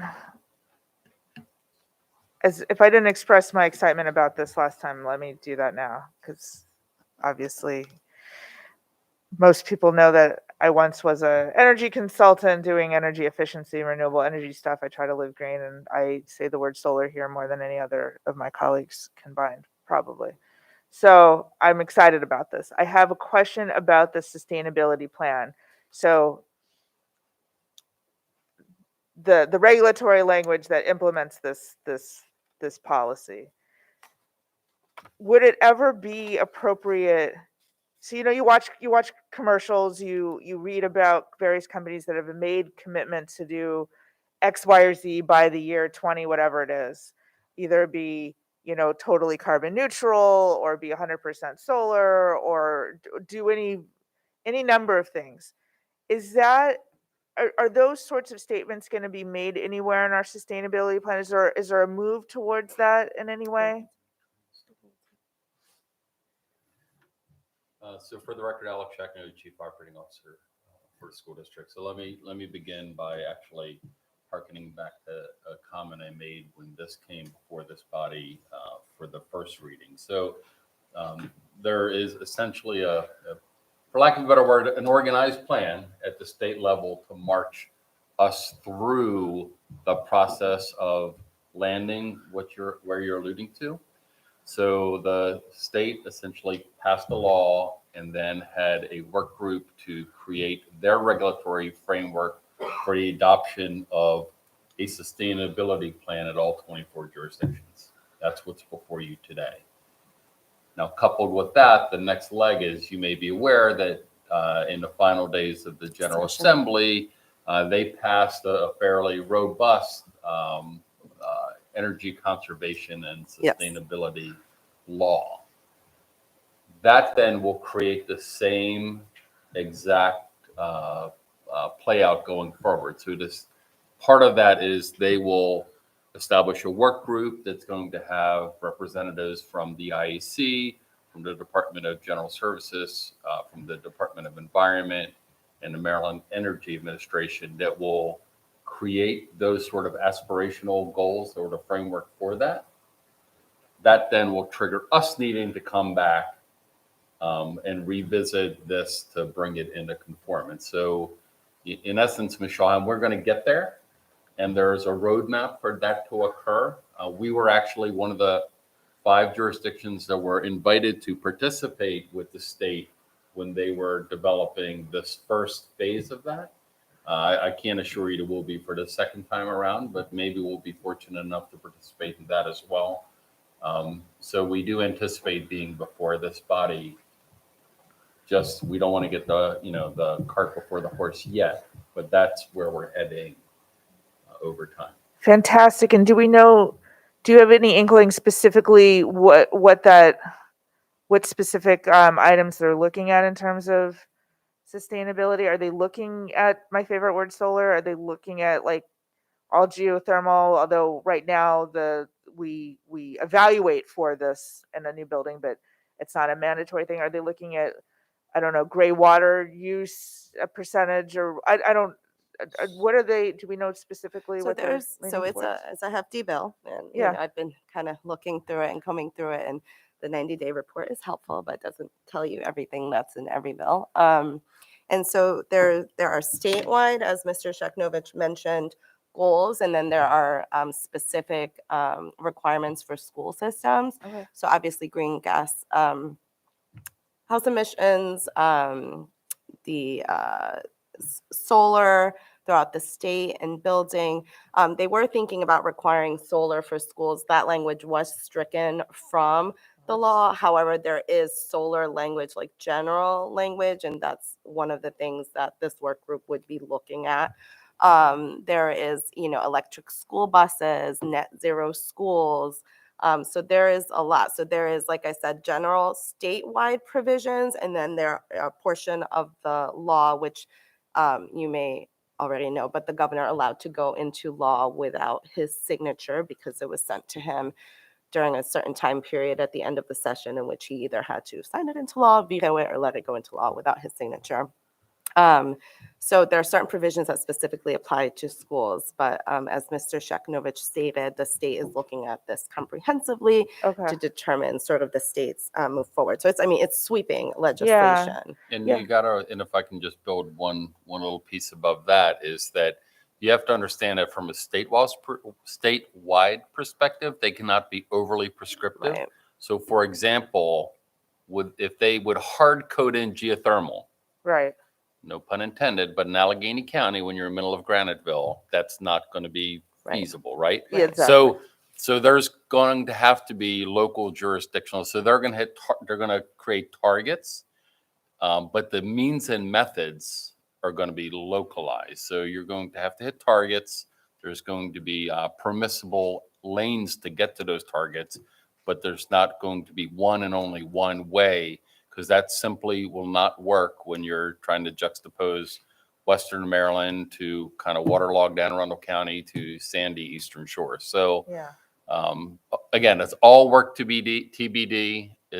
I hate to be speculative or premature, but the state was very deliberative and purposeful when they created this framework, and I have every confidence that they will be equally deliberative and purposeful in the next phase of this work. It's just very exciting, and it just reminds me of my former life. And with everything being more expensive than it was before, I unfortunately I don't doubt that we're going to get to a point sooner than later where the cost per kWh without solar will make solar way more enticing. But I have no doubt that they'll look at night covers or strip curtains for walk-in coolers and ECM motors and economizers and all the other various things that go well beyond solar, LED lighting and different ballasts, and I can go on and on and on. I will not. But thank you for answering my question. So I'll just look forward to the next step, and we'll keep that language then out of the policy, so we're not. I wasn't going to suggest a motion, but it occurred to me that we could have, but I won't. Anyway, thank you. Okay, seeing no more lights, we can move on to second reading 7.06, pregnant and parenting students. All right, so policy JS, pregnant and parenting students, is also before you on second reading. Again, just as a reminder, this policy was developed as a result of new state law, newish state law, and recent model policy recommendations from the Maryland State Department of Education. The policy was also on a 30-day public comment period, and we did not receive any public comment during that time. And I'm happy to answer any Okay, I questions. am not seeing any lights. And this one, along with EJA, will be on third reading at the next meeting. Okay, thank you, Ms. Ortiz. So we'll be moving on to item 7.07, registered student sex offenders, first reading. Yes, so thank you. Policy JT, registered student sex offenders onto school property, is before you on first reading. This is a new policy that was developed in accordance with a new state law that passed last year and recent MSDE model policy recommendations. The policy addresses the prohibition of students who are registered sex offenders from entering onto the property of any AACPS elementary or secondary school. It addresses how the school system should be communicating with the student and the student's family. Also, the educational needs and pathways for such students, and transition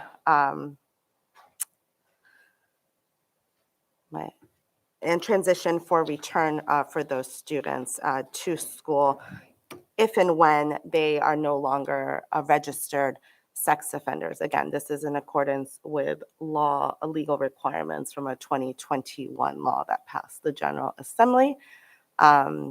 This policy will be posted on the AACPS website for a 30-day public comment period. We will push out this information via our normal social media and communications avenues, and I'm happy to answer any questions. Ms. Shahar.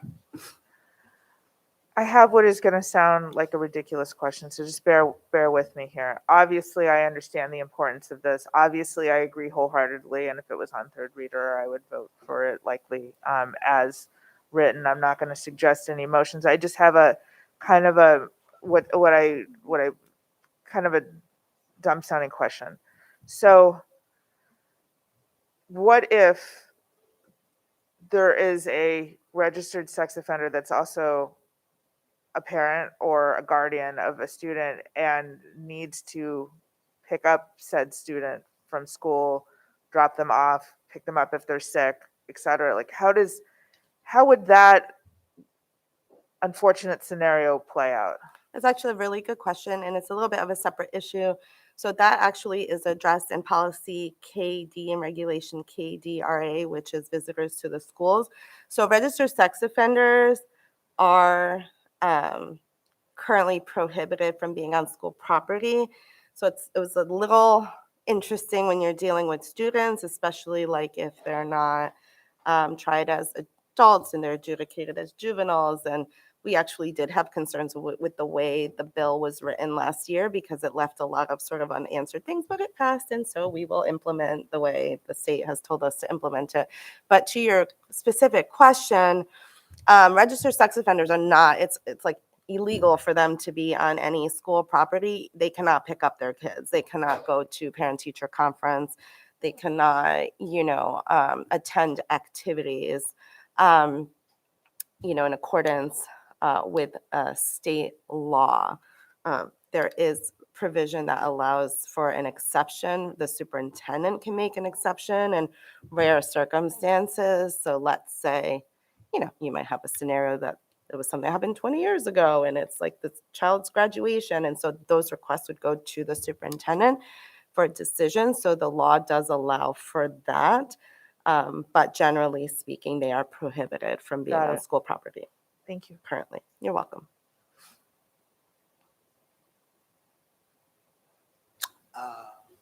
Mr. Crocodile. Thank you. I just have I guess a general question. So the policy, I had a chance to review the state model policy and took a look, and I was just wondering, there's a lot more language in reference to, says the local systems policy must include at a minimum. But I don't see a lot of that stuff in our policy. Yeah, so I'm and happy to so- answer that. Yeah, so I'm just kind of wondering why we're getting model policy that looks totally different than. Yeah, what- so what that's that is. not new. The way MSDE drafts policies and the way the school systems draft policy is very different. Like MSDE model policy, it's really regulation because their model policy tends to be regulatory language. And so the policy requires us to address these three issues. When the regulation is finalized, it will have all of those, because that's implementation language is what you're talking about in the model policy. That will all be in the regulations. So we made sure, staff and I, to go through what needed to be included. And then MSD will say, suggested language or recommended language, et cetera. And so oftentimes we stick to what MSD recommends to be aligned, but the implementation language that they included in their model policy will be in the regulation. So just to make sure I'm clear, so for example, in section B of their model, it says definitions, instructions. The local school systems policy must include at a minimum the following definitions. The local school system may add to the language that is provided below. So we don't include definitions in policy, that's in regulation. And so that again just speaks to the way MSD drafts their model policy and how school systems draft their policy and accompanying regulation. So we wouldn't get in trouble though. No, because the regulation is going to cover all that, as I Okay. stated. Yeah, Okay. yeah, absolutely. The Okay. regulation, so what happened is we got this very late from MSD. I don't think I had maybe a 30-day turnaround time. And so the regulatory language is drafted, revised. It will go before the policy committee just as an FYI review, but we needed to get the policy done. And so that happens all the time. We've never had an issue with MSD on any model policy as far as like what the policy is supposed to cover and then what the implementation language. Yeah, usually, and I totally agree. The word must was sticking out different because I usually make a point to read it. I think it's our responsibility, even when policy committee reviews stuff and everything, that we understand what our obligation is and then making sure that we're comfortable because it's our policy and that's our ownership. Yeah, and they so- never had an yeah. issue when, as long as it's Okay. included in the implementation, which is in the regulation, it's never been an issue Okay. for us. Yeah, I don't have any questions on its substance. I mean, this is, I think this is a step in the right direction as to ensuring safety. And I see that it also makes sure, just similarly, when we have juveniles that have to be retained in alternate facilities, that we're well educating them and giving that, rehabilitation, restitution opportunities and second chances along the way. But if I have any other questions, I'll advise. But thank you. Thank you, Ms. Crocodile. I see no further lights, so we can move on to some you. other action items. Item 7.08, 2022-23 Board Meeting Hearing and Workshop Calendar. So it's my understanding that we need to discuss and vote on the adoption of the calendar, meetings, hearings, and workshops. And I see one light, Ms. Shawhat. Yeah, it's on board docs, y'all.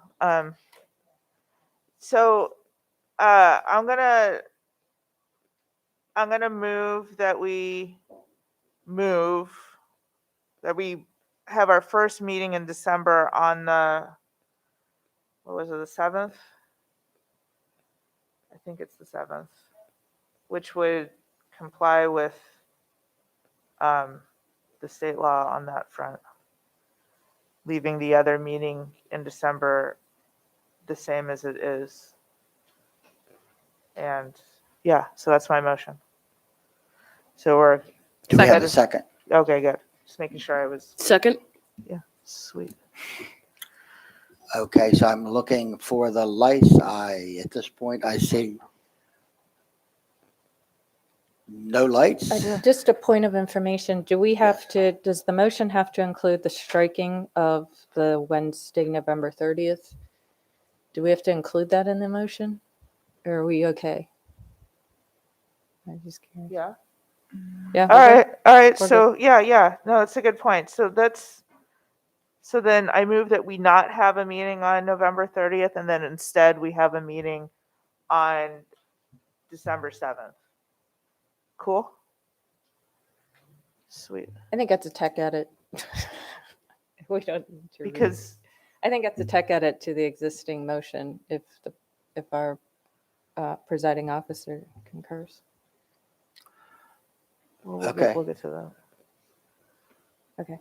Okay, you want to repeat your motion? All for right. everyone? So I move, y'all, come on. It's 4:39. That we not meet on November 30th, that we strike that line off of the page, all right? And that we also strike December 12th, and instead we insert December 7th. I hope And that I'm clear. we do have a second. Oh, That's an as-needed workshop. oh, sorry. All right. It's late. I give up. We're not meeting on November 30th, and we're meeting on December 7th. That'll work. That'll That'll work. work. All That right, works. as like a motion. And we did have a second. Killer. We already had the second. As I said, I think it's just a tech edit. Yes. So I'm looking, I do not see any lights. Are there any lights, any discussion? Seeing none, Ms. Howe? Does anyone need me to reread the No, motion? no. Please no. Ms. Corkadell, Aye. Ms. Schalheim, Aye. Ms. Dent, Aye. Ms. Omasore, Aye. Ms. Frank, Aye. Ms. Ellis, Aye. and Mr. Silkworth. Aye. Motion passes 7-0. Thank you. So we now have an amendment. Do we have to vote on the calendar itself?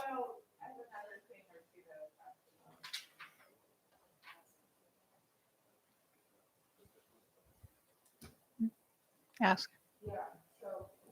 We do have to vote on the calendar itself. Yeah. Okay, so We're we not have a done. motion. No. No.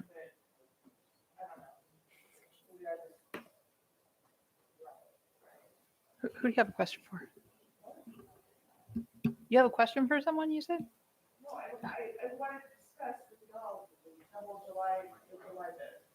Okay.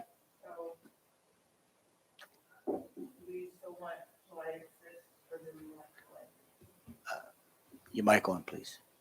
Sorry. God, nothing. All right. Do we want July 6th or do we want July 13th? I think I've hit I a hear wall, you. y'all. Miss Ellis, your lights on. Right. Well, mine's about another. Okay, Ms. So Corkadell. I'm sorry. It could have been a rhetorical question. So Okay, go for it. Well, I'll just say for discussion without the motion there that I think July 6th gives us a little wiggle room and also extends what we need for our mental wellness, which is a stretch in between our one meeting in July and one meeting in August.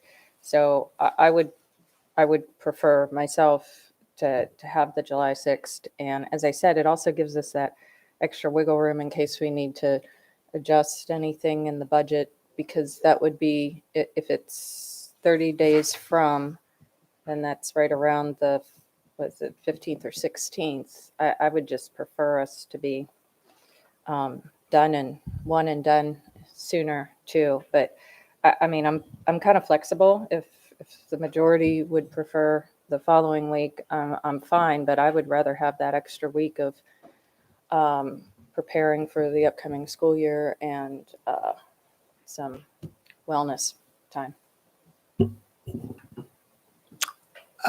Ms. Amasori. So obviously, I'm not going to be here for this meeting, though. Just looking at the calendar, so July 1st is a Friday. I don't know what date the next mob will be appointed on. It might be July 1st. I don't know, but the turnaround from then to then July 6th, because then you have Saturday, Sunday, and then there's July 4th, and then boom, that Wednesday is going to be the first meeting. And so just thinking with a compassionate and empathetic mindset, if you go from being appointed and then straight going to your meeting without getting some time to catch your breath, that might be a little hard on whoever is going to be following me up. So just with that in mind for your new board member who's going to be coming and attending that meeting, I think it would help him if it was July 13th instead of July 6th, just because it is boom, Saturday, Sunday, 4th of July, right after appointment. There's not a lot of time to actually get caught up with what is going to be on that meeting. Ms. Dent. Well, I wonder, no, point of information, as a follow-up, if I just may, before we move on, do you know, Ms. Amasori, if what the date of installation, because normally it's a Monday after that first date, and that's a No. holiday. No, it's July 1. So they will be installed on July 1? So typically they're sworn in on, well, it really is dependent upon the clerk of the court and his availability. But we try to swear in on the 1st, and if we have to, we can do it the day before, but they don't start their duties until July 1. July 1, as Ms. Omasori pointed out, is a Friday. So that would be their first day in office. And then we would have a Saturday, Sunday, holiday Monday, Tuesday, and then their first meeting would be that Wednesday. That would also be true for the new superintendent or the interim superintendent that will be starting their duties also on the 1st of July. Thank you for deferring a piece of your time, Ms. Amasori, so I could ask that question. Thanks. Ms. Dent. Actually, you just made my point, which is really about the possibility that there may be a new superintendent on board. You've got a new student board, member of the board on board. And that's a big week of people taking vacations because it's kind of the first major holiday after the for the summer. So I just think that it's a time we can fix this now, then wait until July to realize that we probably need to move it a day. Ms. Ellis, or different topic? Actually, I do have something after this, but I do concur with, and I have to say, I've always been a big proponent for as long as summer as possible, as long a break as possible, but I've always had concerns about doing this meeting the week of July 4th for staff concerns, and so I'm comfortable with Ms. Shahar. this. All I wanted to say is glad my question produced some discussion. So I agree that it should also be moved for all the reasons already stated. Do we have a motion? Yeah, I move that we make our July meeting not on the 6th, but the 13th. And this time I hope I was clearer than the 14 times. And we have a previous second. amendment. So I'm looking at the lights. The only light that just went out was Ms. Shahar. My light So went there's out. no discussion. Nice. Okay, Ms. Howe. Ms. Corkadell? Aye. Ms. Schalheim? Aye. Ms. Dent? Aye. Ms. Omasori? Aye. Ms. Frank? Aye. Ms. Ellis? Aye. Mr. Silkworth? Aye. Motion passes 7-0. Okay, Ms. Ellis. Okay, so actually this was an interesting amendment because it kind of supports my concern that I'm about to bring up, which was, look, business goes on even in a board member's absence. Everyone has things come up. As far as I can recall, I've never missed a meeting but I will have a personal conflict with Wednesday, June 21st of next year. And what brings me great concern about that is the board's passing of the fiscal year 24 operating and capital budget. So should this board follow suit with what we just did for next year and have the July meeting the second week in July, I would like to move the June 21st meeting to the following week. I wish it could be the week prior, but the county budget will not have been passed. Sorry, I'm looking at I'm pulling up the June calendar. I'm going for the week. So June of 23, yeah, the county will have passed the budget by the 15th. And so we wouldn't, unless we had a meeting that Friday. This is a personal conflict. I think the budget is very important, and I would hope to accommodate all members to be able to be here. So I'm going to leave it to the will of my colleagues, but I guess I'll propose the amendment that the second June meeting be moved to, we could say the 28th. It could be any day that week, but June 28th, which would give us, we have to pass our budget by the 30th, correct? Yeah. Okay. Second. Okay, we have a second. Dr. Alada, is your Thank you. I just want to share a concern that I would have of moving that date. That would give the budget team, give staff 2 days to adjust all the budget numbers to go into effect for July 1. Okay. So that'd be a concern that I would have for staff, that they'd have ample time to make any changes and have everything ready for July 1st implementation. Thank you. Thank you for that, Dr. Alato. I would like to amend my motion to June 26th. Second. Second. Okay, we have a motion to amend the date for the meeting in June from the 21st to the 26th. We have a second. I'm looking for lights. I see no lights. Ms. Howe. I'm sorry, before we vote, can I ask if, I just want to make sure that we're meeting with the legal requirements for the meeting? Just clarifying, no one's mentioned the year. We've all been talking 23. In your motion, you clarify who's speaking. I think Dr. Lotto was speaking to June of 2023. Correct. Thank you. Yes, June 26th of 2023. Thank you. Okay, seeing no, Ms. Shalheim. Dr. Otto, I just want to get your opinion on this. Would that give staff enough time, or is that still tight? It's tight. I mean, the team needs as much time. We take as much time as we're allowed. Usually sometime in that second or in that third week of June. The 26th is better than the 28th. It's not as good as the 21st in terms of staff time to adjust the budget. Okay, thank you. Yes, ma'am.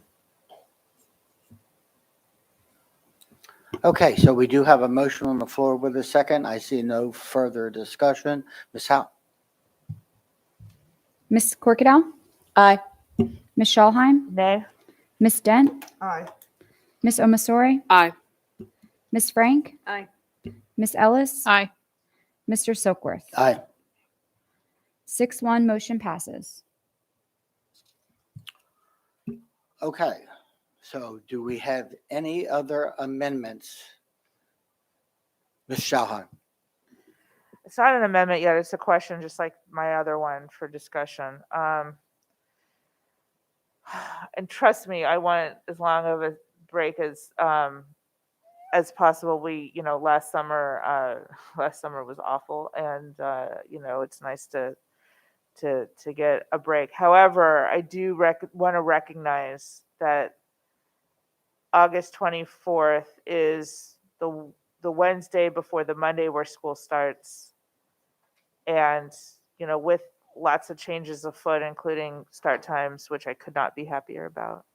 I just wonder if that's the right move for us. Yes, I want to be on break as long as possible, but I also want to be cognizant of that fact and that, everyone else is back, et cetera, the week prior. So I'm just throwing it into the universe for discussion. Thanks.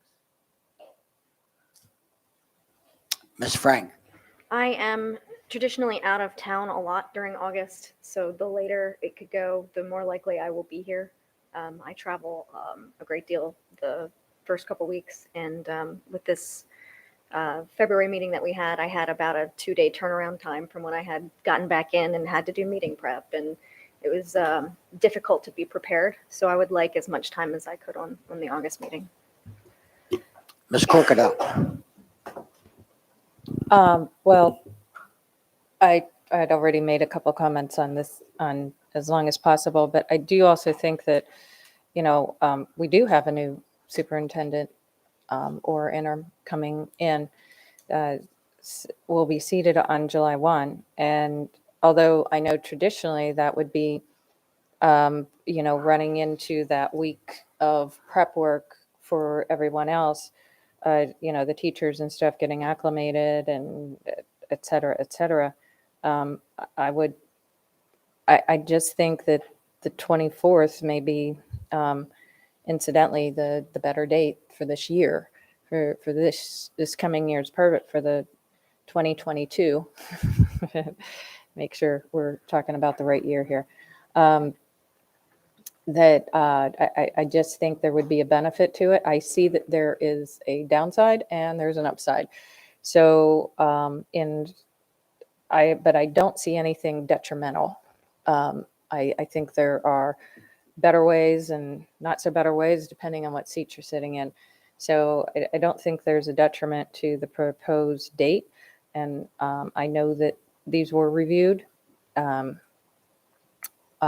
with some discussion. So I would be inclined to stick with the 24th, seeing all considerations. Ms. Shalheim? Dr. Alato, I would love your opinion on this and your advice. August 17th versus the 24th of 2022. Well, the opening day for students is Monday, the 29th. That'll be our staggered opening for grades 1 through 5, and then 6 and 9 will open on Monday, the 29th.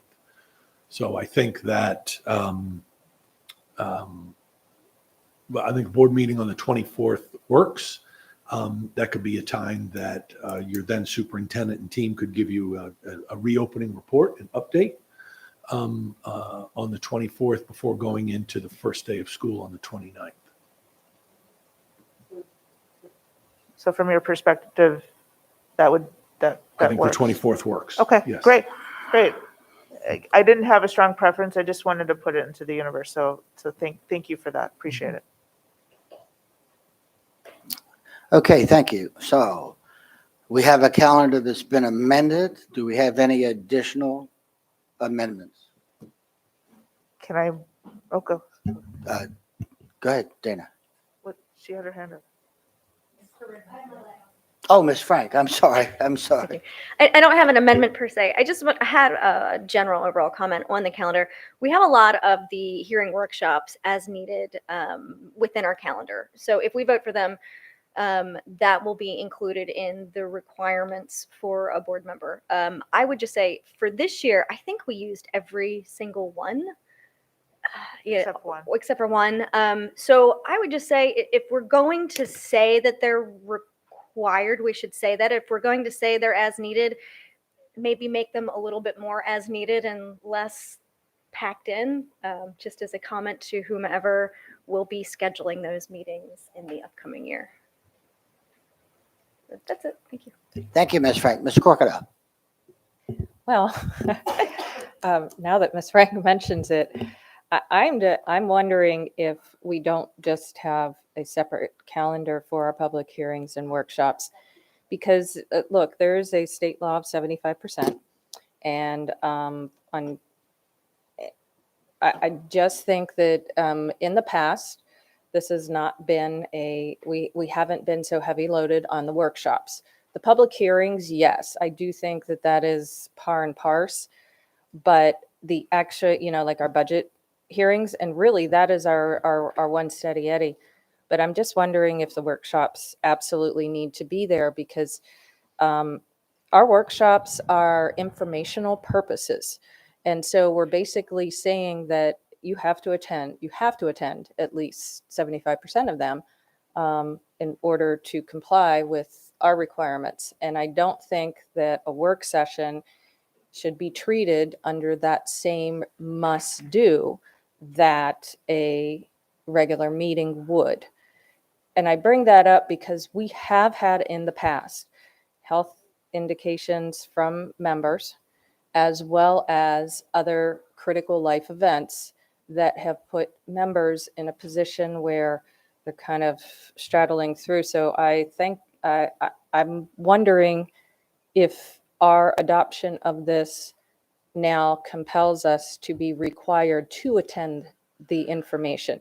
So for example, if you guys are if we decide to do a work session and I've already either attended one in the past or can't make it, that's fine.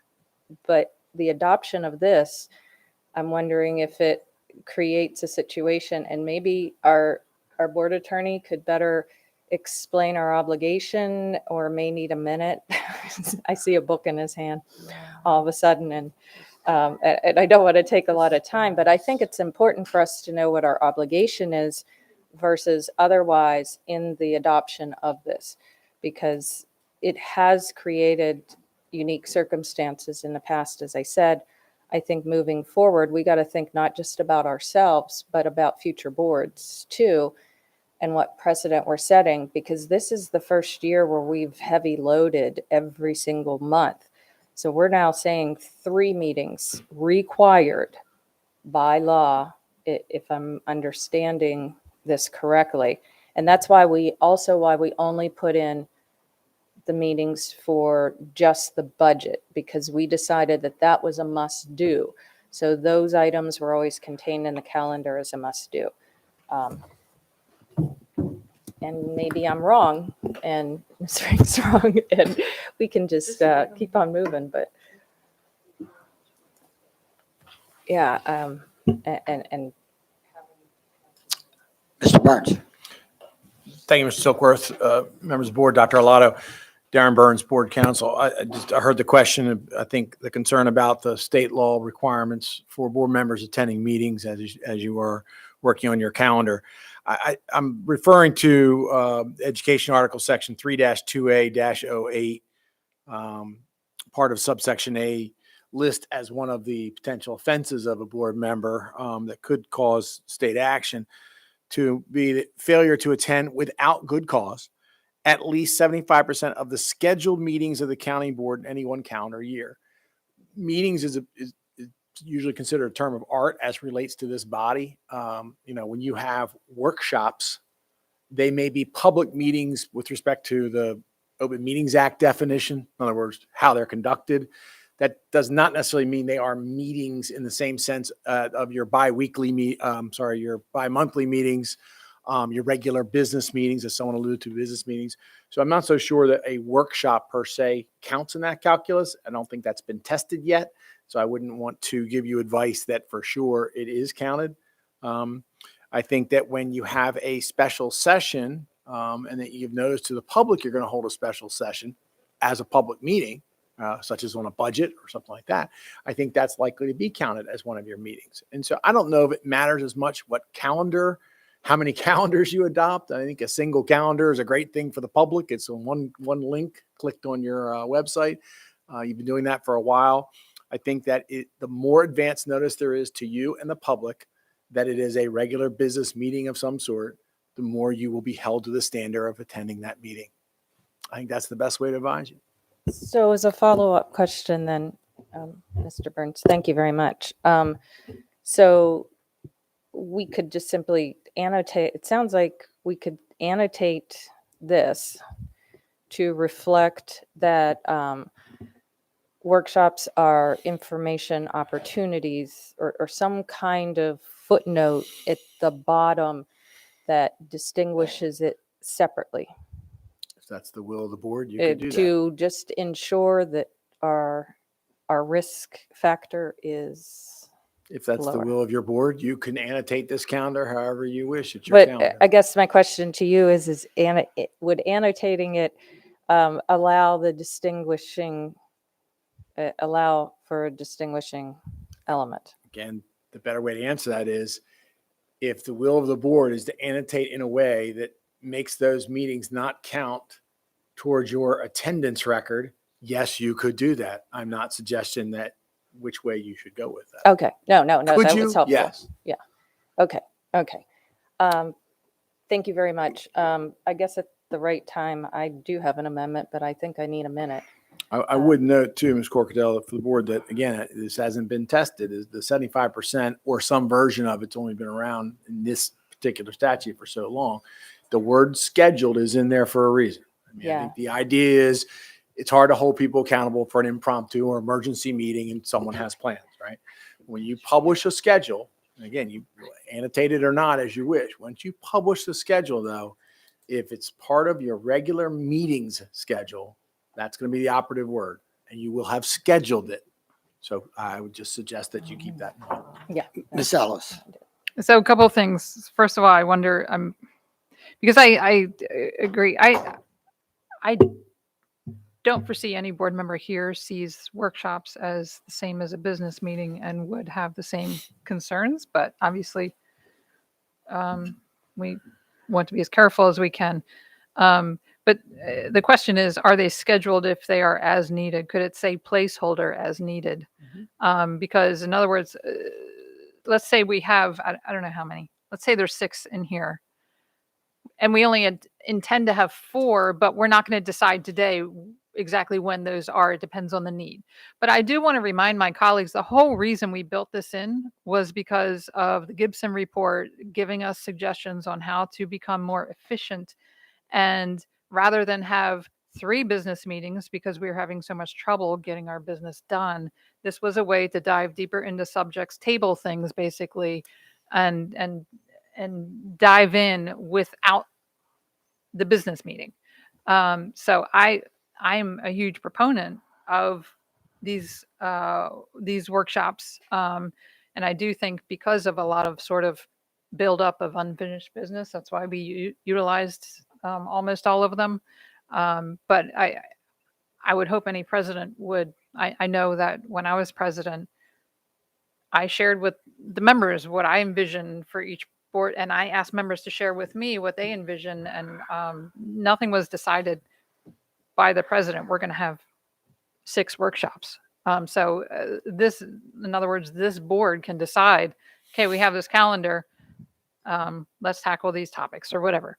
Anyway, I don't want to do away with the workshops. I don't want to consider the workshops this an obligation the way our business meetings are.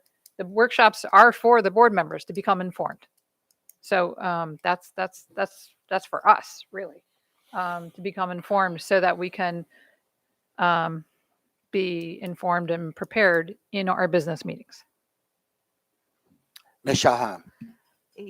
Yeah, I completely agree with Ms. Ellis. I also want to point out that when we schedule a workshop on kindergarten readiness or whatever other topic, staff then put in a lot of effort and time to come up with that presentation, to make it informative, to make it useful for us. And we're all up here talking about whether or not we can piece out on a workshop, if we want to me, it's a little bit of a contradiction. We want to make an honest effort at not getting out of here at dark 30, although we're not doing a very good job of it today. And we want to be, we want to follow Gibson, and we want to be as informed as possible, but we might not show up to the workshop that we've asked staff to prepare for, and to sit here before us after their work day and give. Let's just, if we're going to have a workshop, we should be here. So that's one. And two, I don't want to make a separate calendar or parse out this versus that. I found them incredibly helpful. I've been to darn near all of them, and I will continue to be at pretty much all of them going forward. I'm not going to waste staff's time, and I want to use it to learn. So those are my comments. Okay, I see one more light, Ms. Corkadell. Well,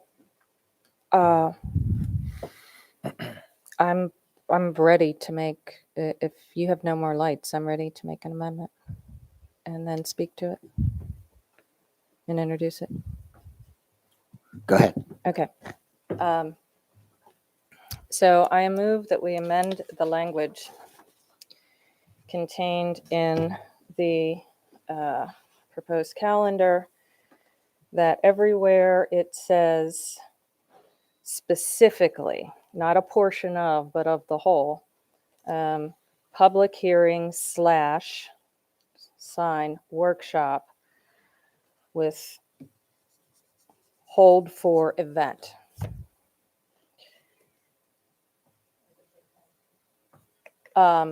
With hold for event as needed in parentheses. And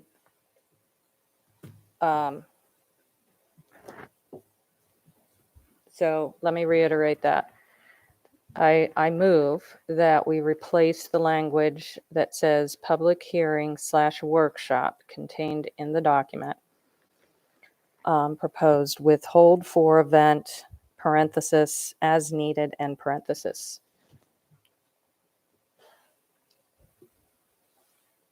Do we have a second?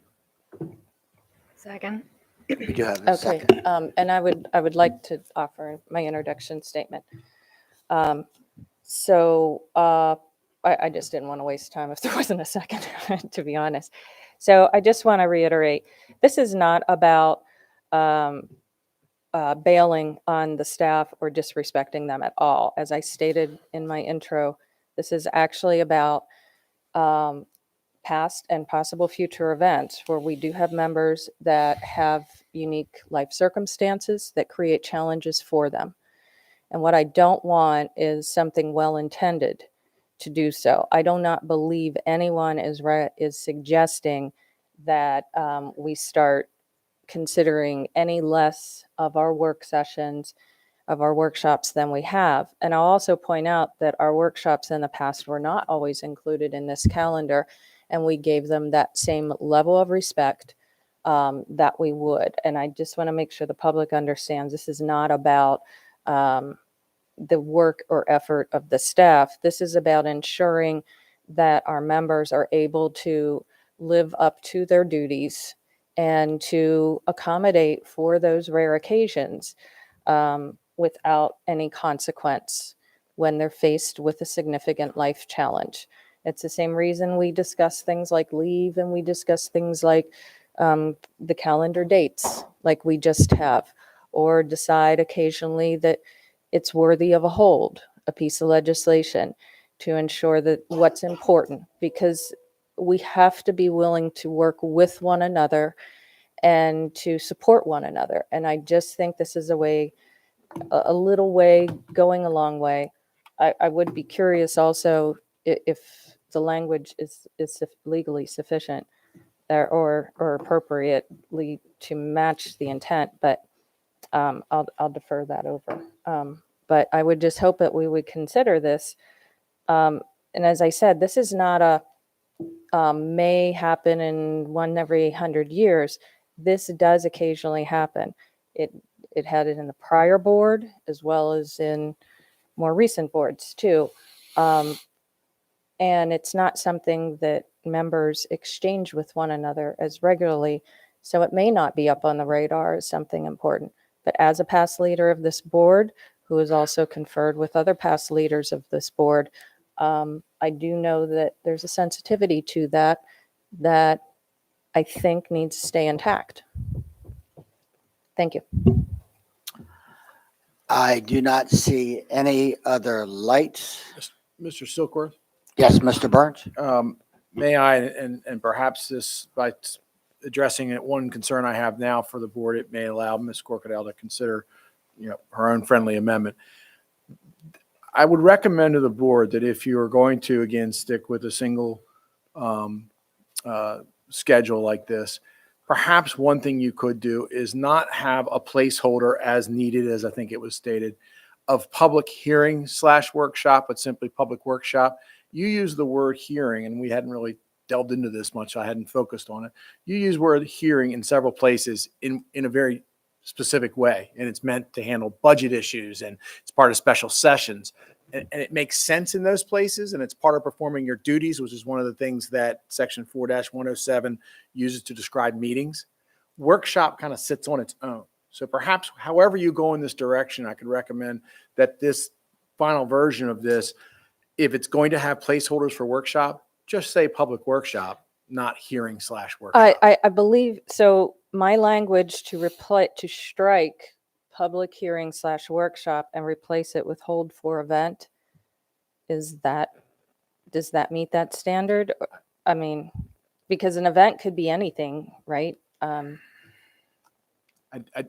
no? I'm not sure it provides the notice you want that the board is going to gather for something. So workshop hold for workshop would be better? I think in those places where what you intend to do is reserve the right to yourself on some regular, semi-regular basis to hold something other than your business meetings or a public hearing or a special session meeting. You want that ability to do that.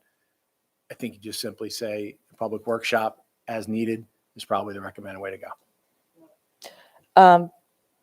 Vice President Silkworth, I think because, well,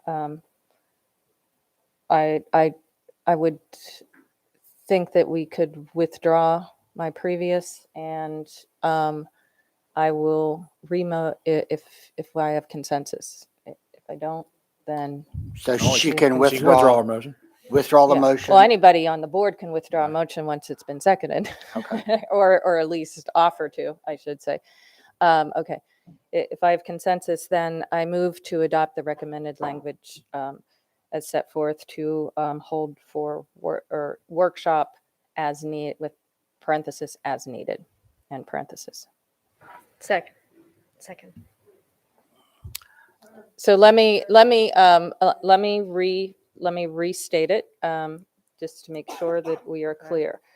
I move that we remove from the document language that says public hearing / workshop and replace with workshop, hold for workshop, or workshop as, I'm sorry, and replace with workshop parenthesis as needed, and then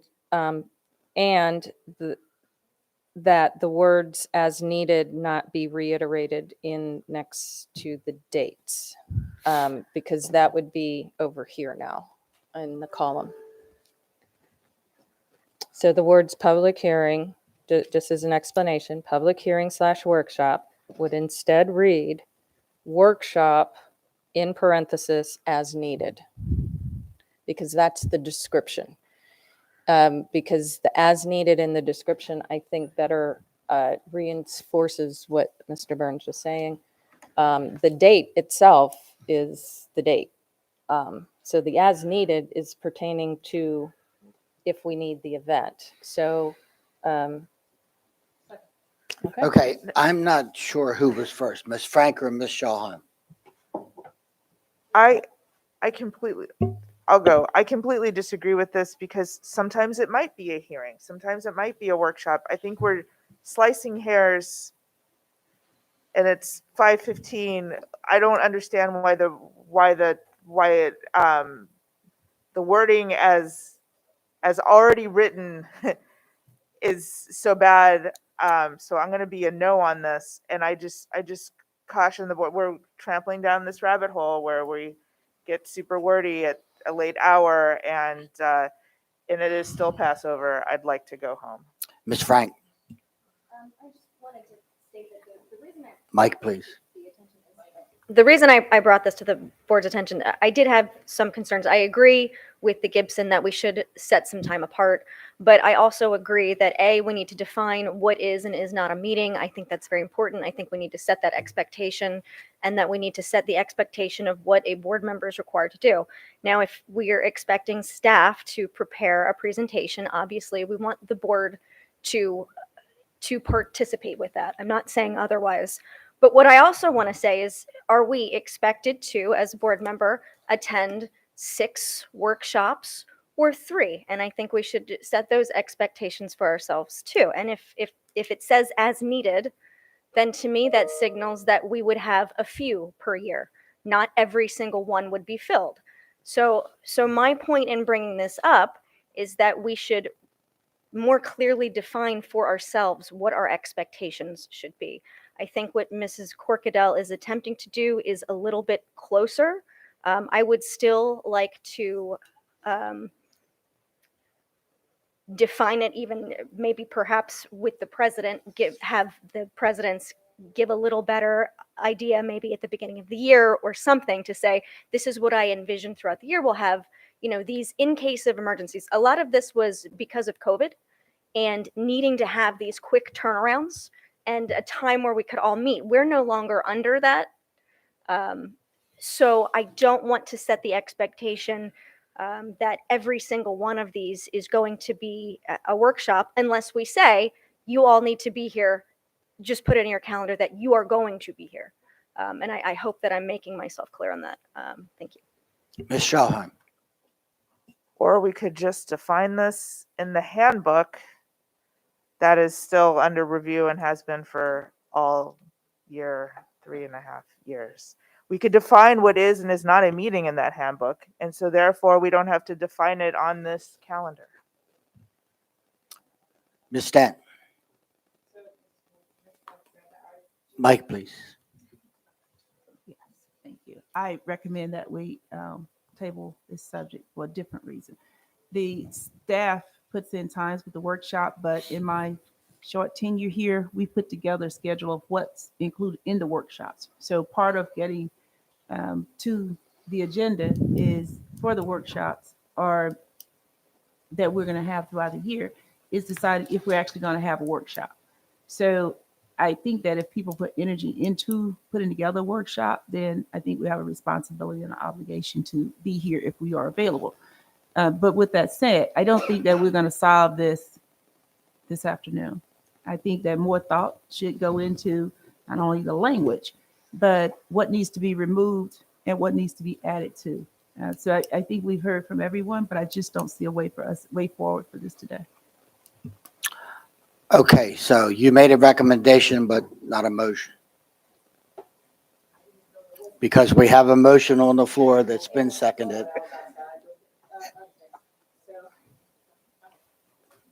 Okay, so I'm happy and was actually going to, I put my light back on, not to do closing comments, which I have the purview to do anyways, but to suggest that we do hold it because I was watching some reaction over here out in the other ether, and what I do know is that I think it does that my amendment does need a little more work.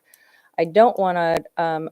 I do want to hold this item over for approval so that we can confer on this because number one is there is a legal component. Number two is I do think it's important that we recognize all of these factors. And I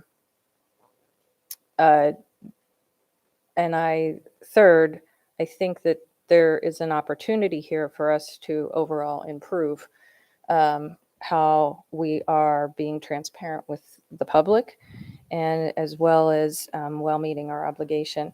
And I think if we get the language right, it'll help set us into that next level that Gibson referred to, and that I know our current leadership, and even stretching into the past, has been building into, to get us to a better practice and to be efficient. And the philosophical stuff I'm just going to table, because I don't think there's any reason to speculate on intent or time. So if inclined, I move to hold, let me see if I can get this right without my little cheat book here. I move to hold item where am I at? 7.08 to May, is it to the next regularly scheduled board meeting.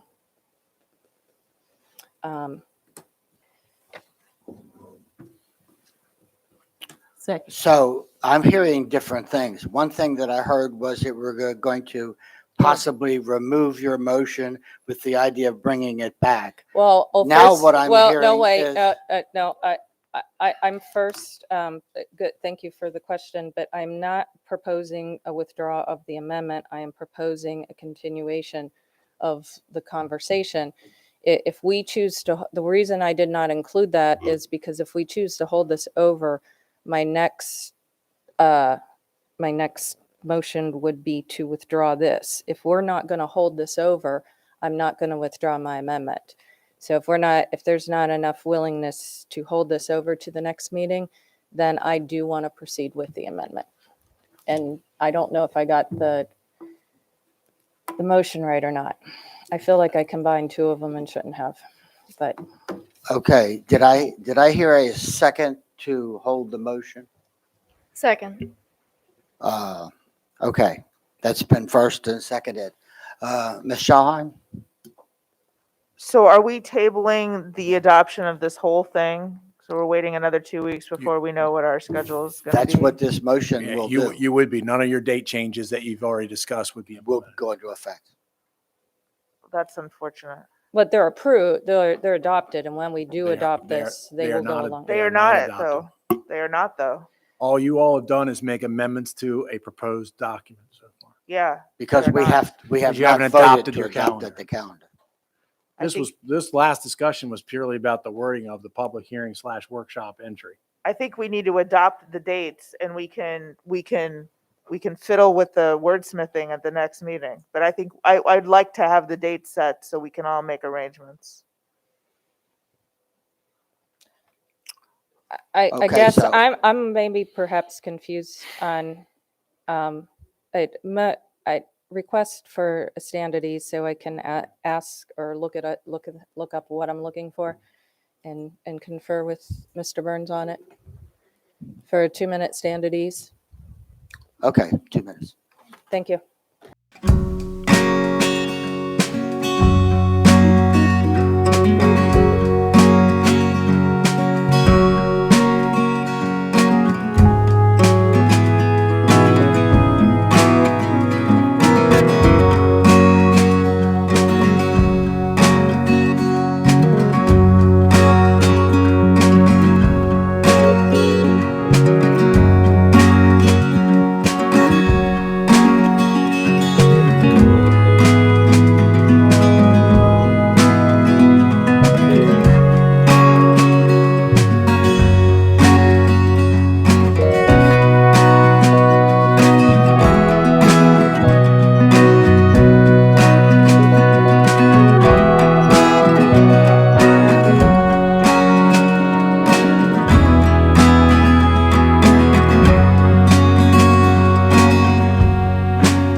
Okay, we're back in session. Ms. Corkadell. I want to first say thank you, colleagues, and Vice President Silkworth for accommodating that. So I move to withdraw the motion, the amendment that I had made, and the also subsequent secondary motion to hold if I have consensus of the board, and then I have a new motion to make. Do I have consensus? Okay. You do have consensus. Okay. I move that we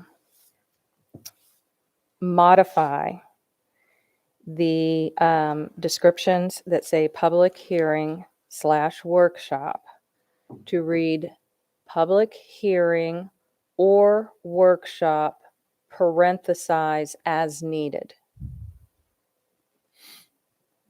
Second. Okay, we have a second. Do I Ms. need to read Corkadell. it?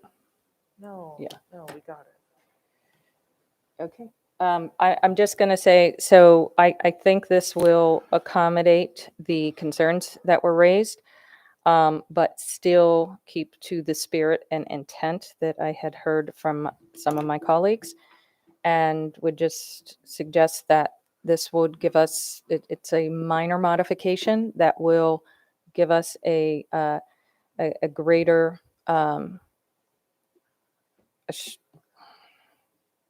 just what was previously discussed. I'm not going to waste any more time on it. Michelle Heim. I honestly don't see the difference, if I'm being real. I just want to be done with this amendment process and vote on our calendar. Thank you. Okay, so I see no more lights, so we're about to vote. Ms. Howe. Ms. Corkadell, Aye. Ms. Schalheim, Nay. Ms. Dent,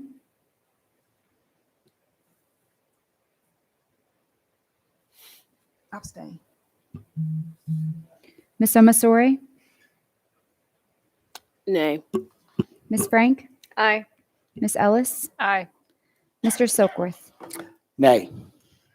3-3-1, motion fails. Okay, so if I'm not mistaken, that brings us back Yes. to Correct. the amended calendar. Ms. Schalheim. Move to adopt the calendar as previously amended. Do we have a second? We have a second.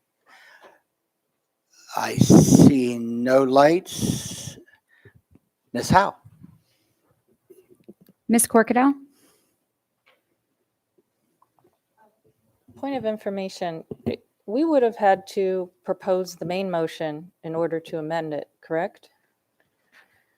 But we're making the motion after? Like as amended. So normally we would present a motion and then people would adopt or not adopt amendments, and then we vote on the final as amended, Yes. correct?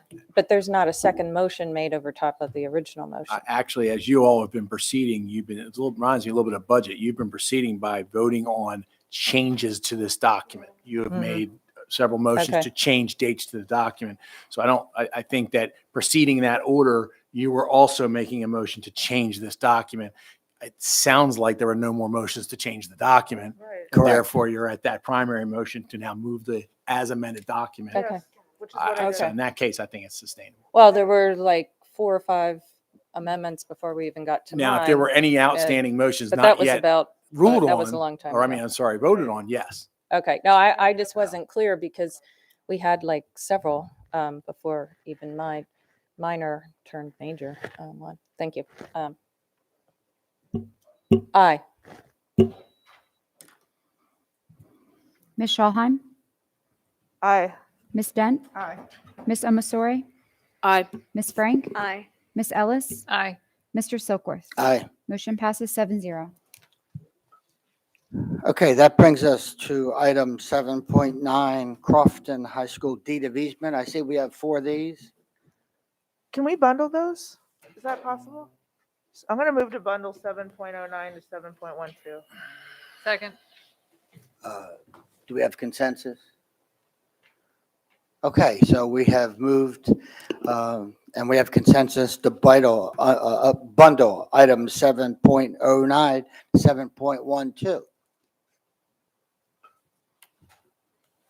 Dr. Alato. Thank you, Mr. Silkworth. I recommend board approval of the action items listed on today's agenda, all deed of easements related to Crofton High School, Old Mill Middle School South, West County Elementary School, and Van Bocklin Elementary School as listed on today's agenda, 7.09 through 7.12. So moved. Second. Okay, we have a second. I am looking for some lights. I do not see any lights. Do we have any presentation at all? Okay. Okay, Ms. Howe. Ms. Corkadell, Aye. Ms. Schalheim, Aye. Ms. Dent, Aye. Ms. Omasori, Aye. Ms. Frank, Aye. Ms. Ellis, Aye. Mr. Silkworth. Aye. Motion passes 7-0. Thank you. Moving on to item 8.01, construction status report. Members of the board, you have the report before you. We're glad to answer any questions you may have. I do not see any lights. All right. Okay. Thank you, Ms. Roof. Item 8.02, monthly financial status report. Members of the board, you've got the monthly financial status report before you. We're glad to answer any questions you may have. Seeing none. Okay. Ladies and gentlemen, that brings us to the end. Do we have a motion? Move to adjourn. Second. Thank you. Thank you.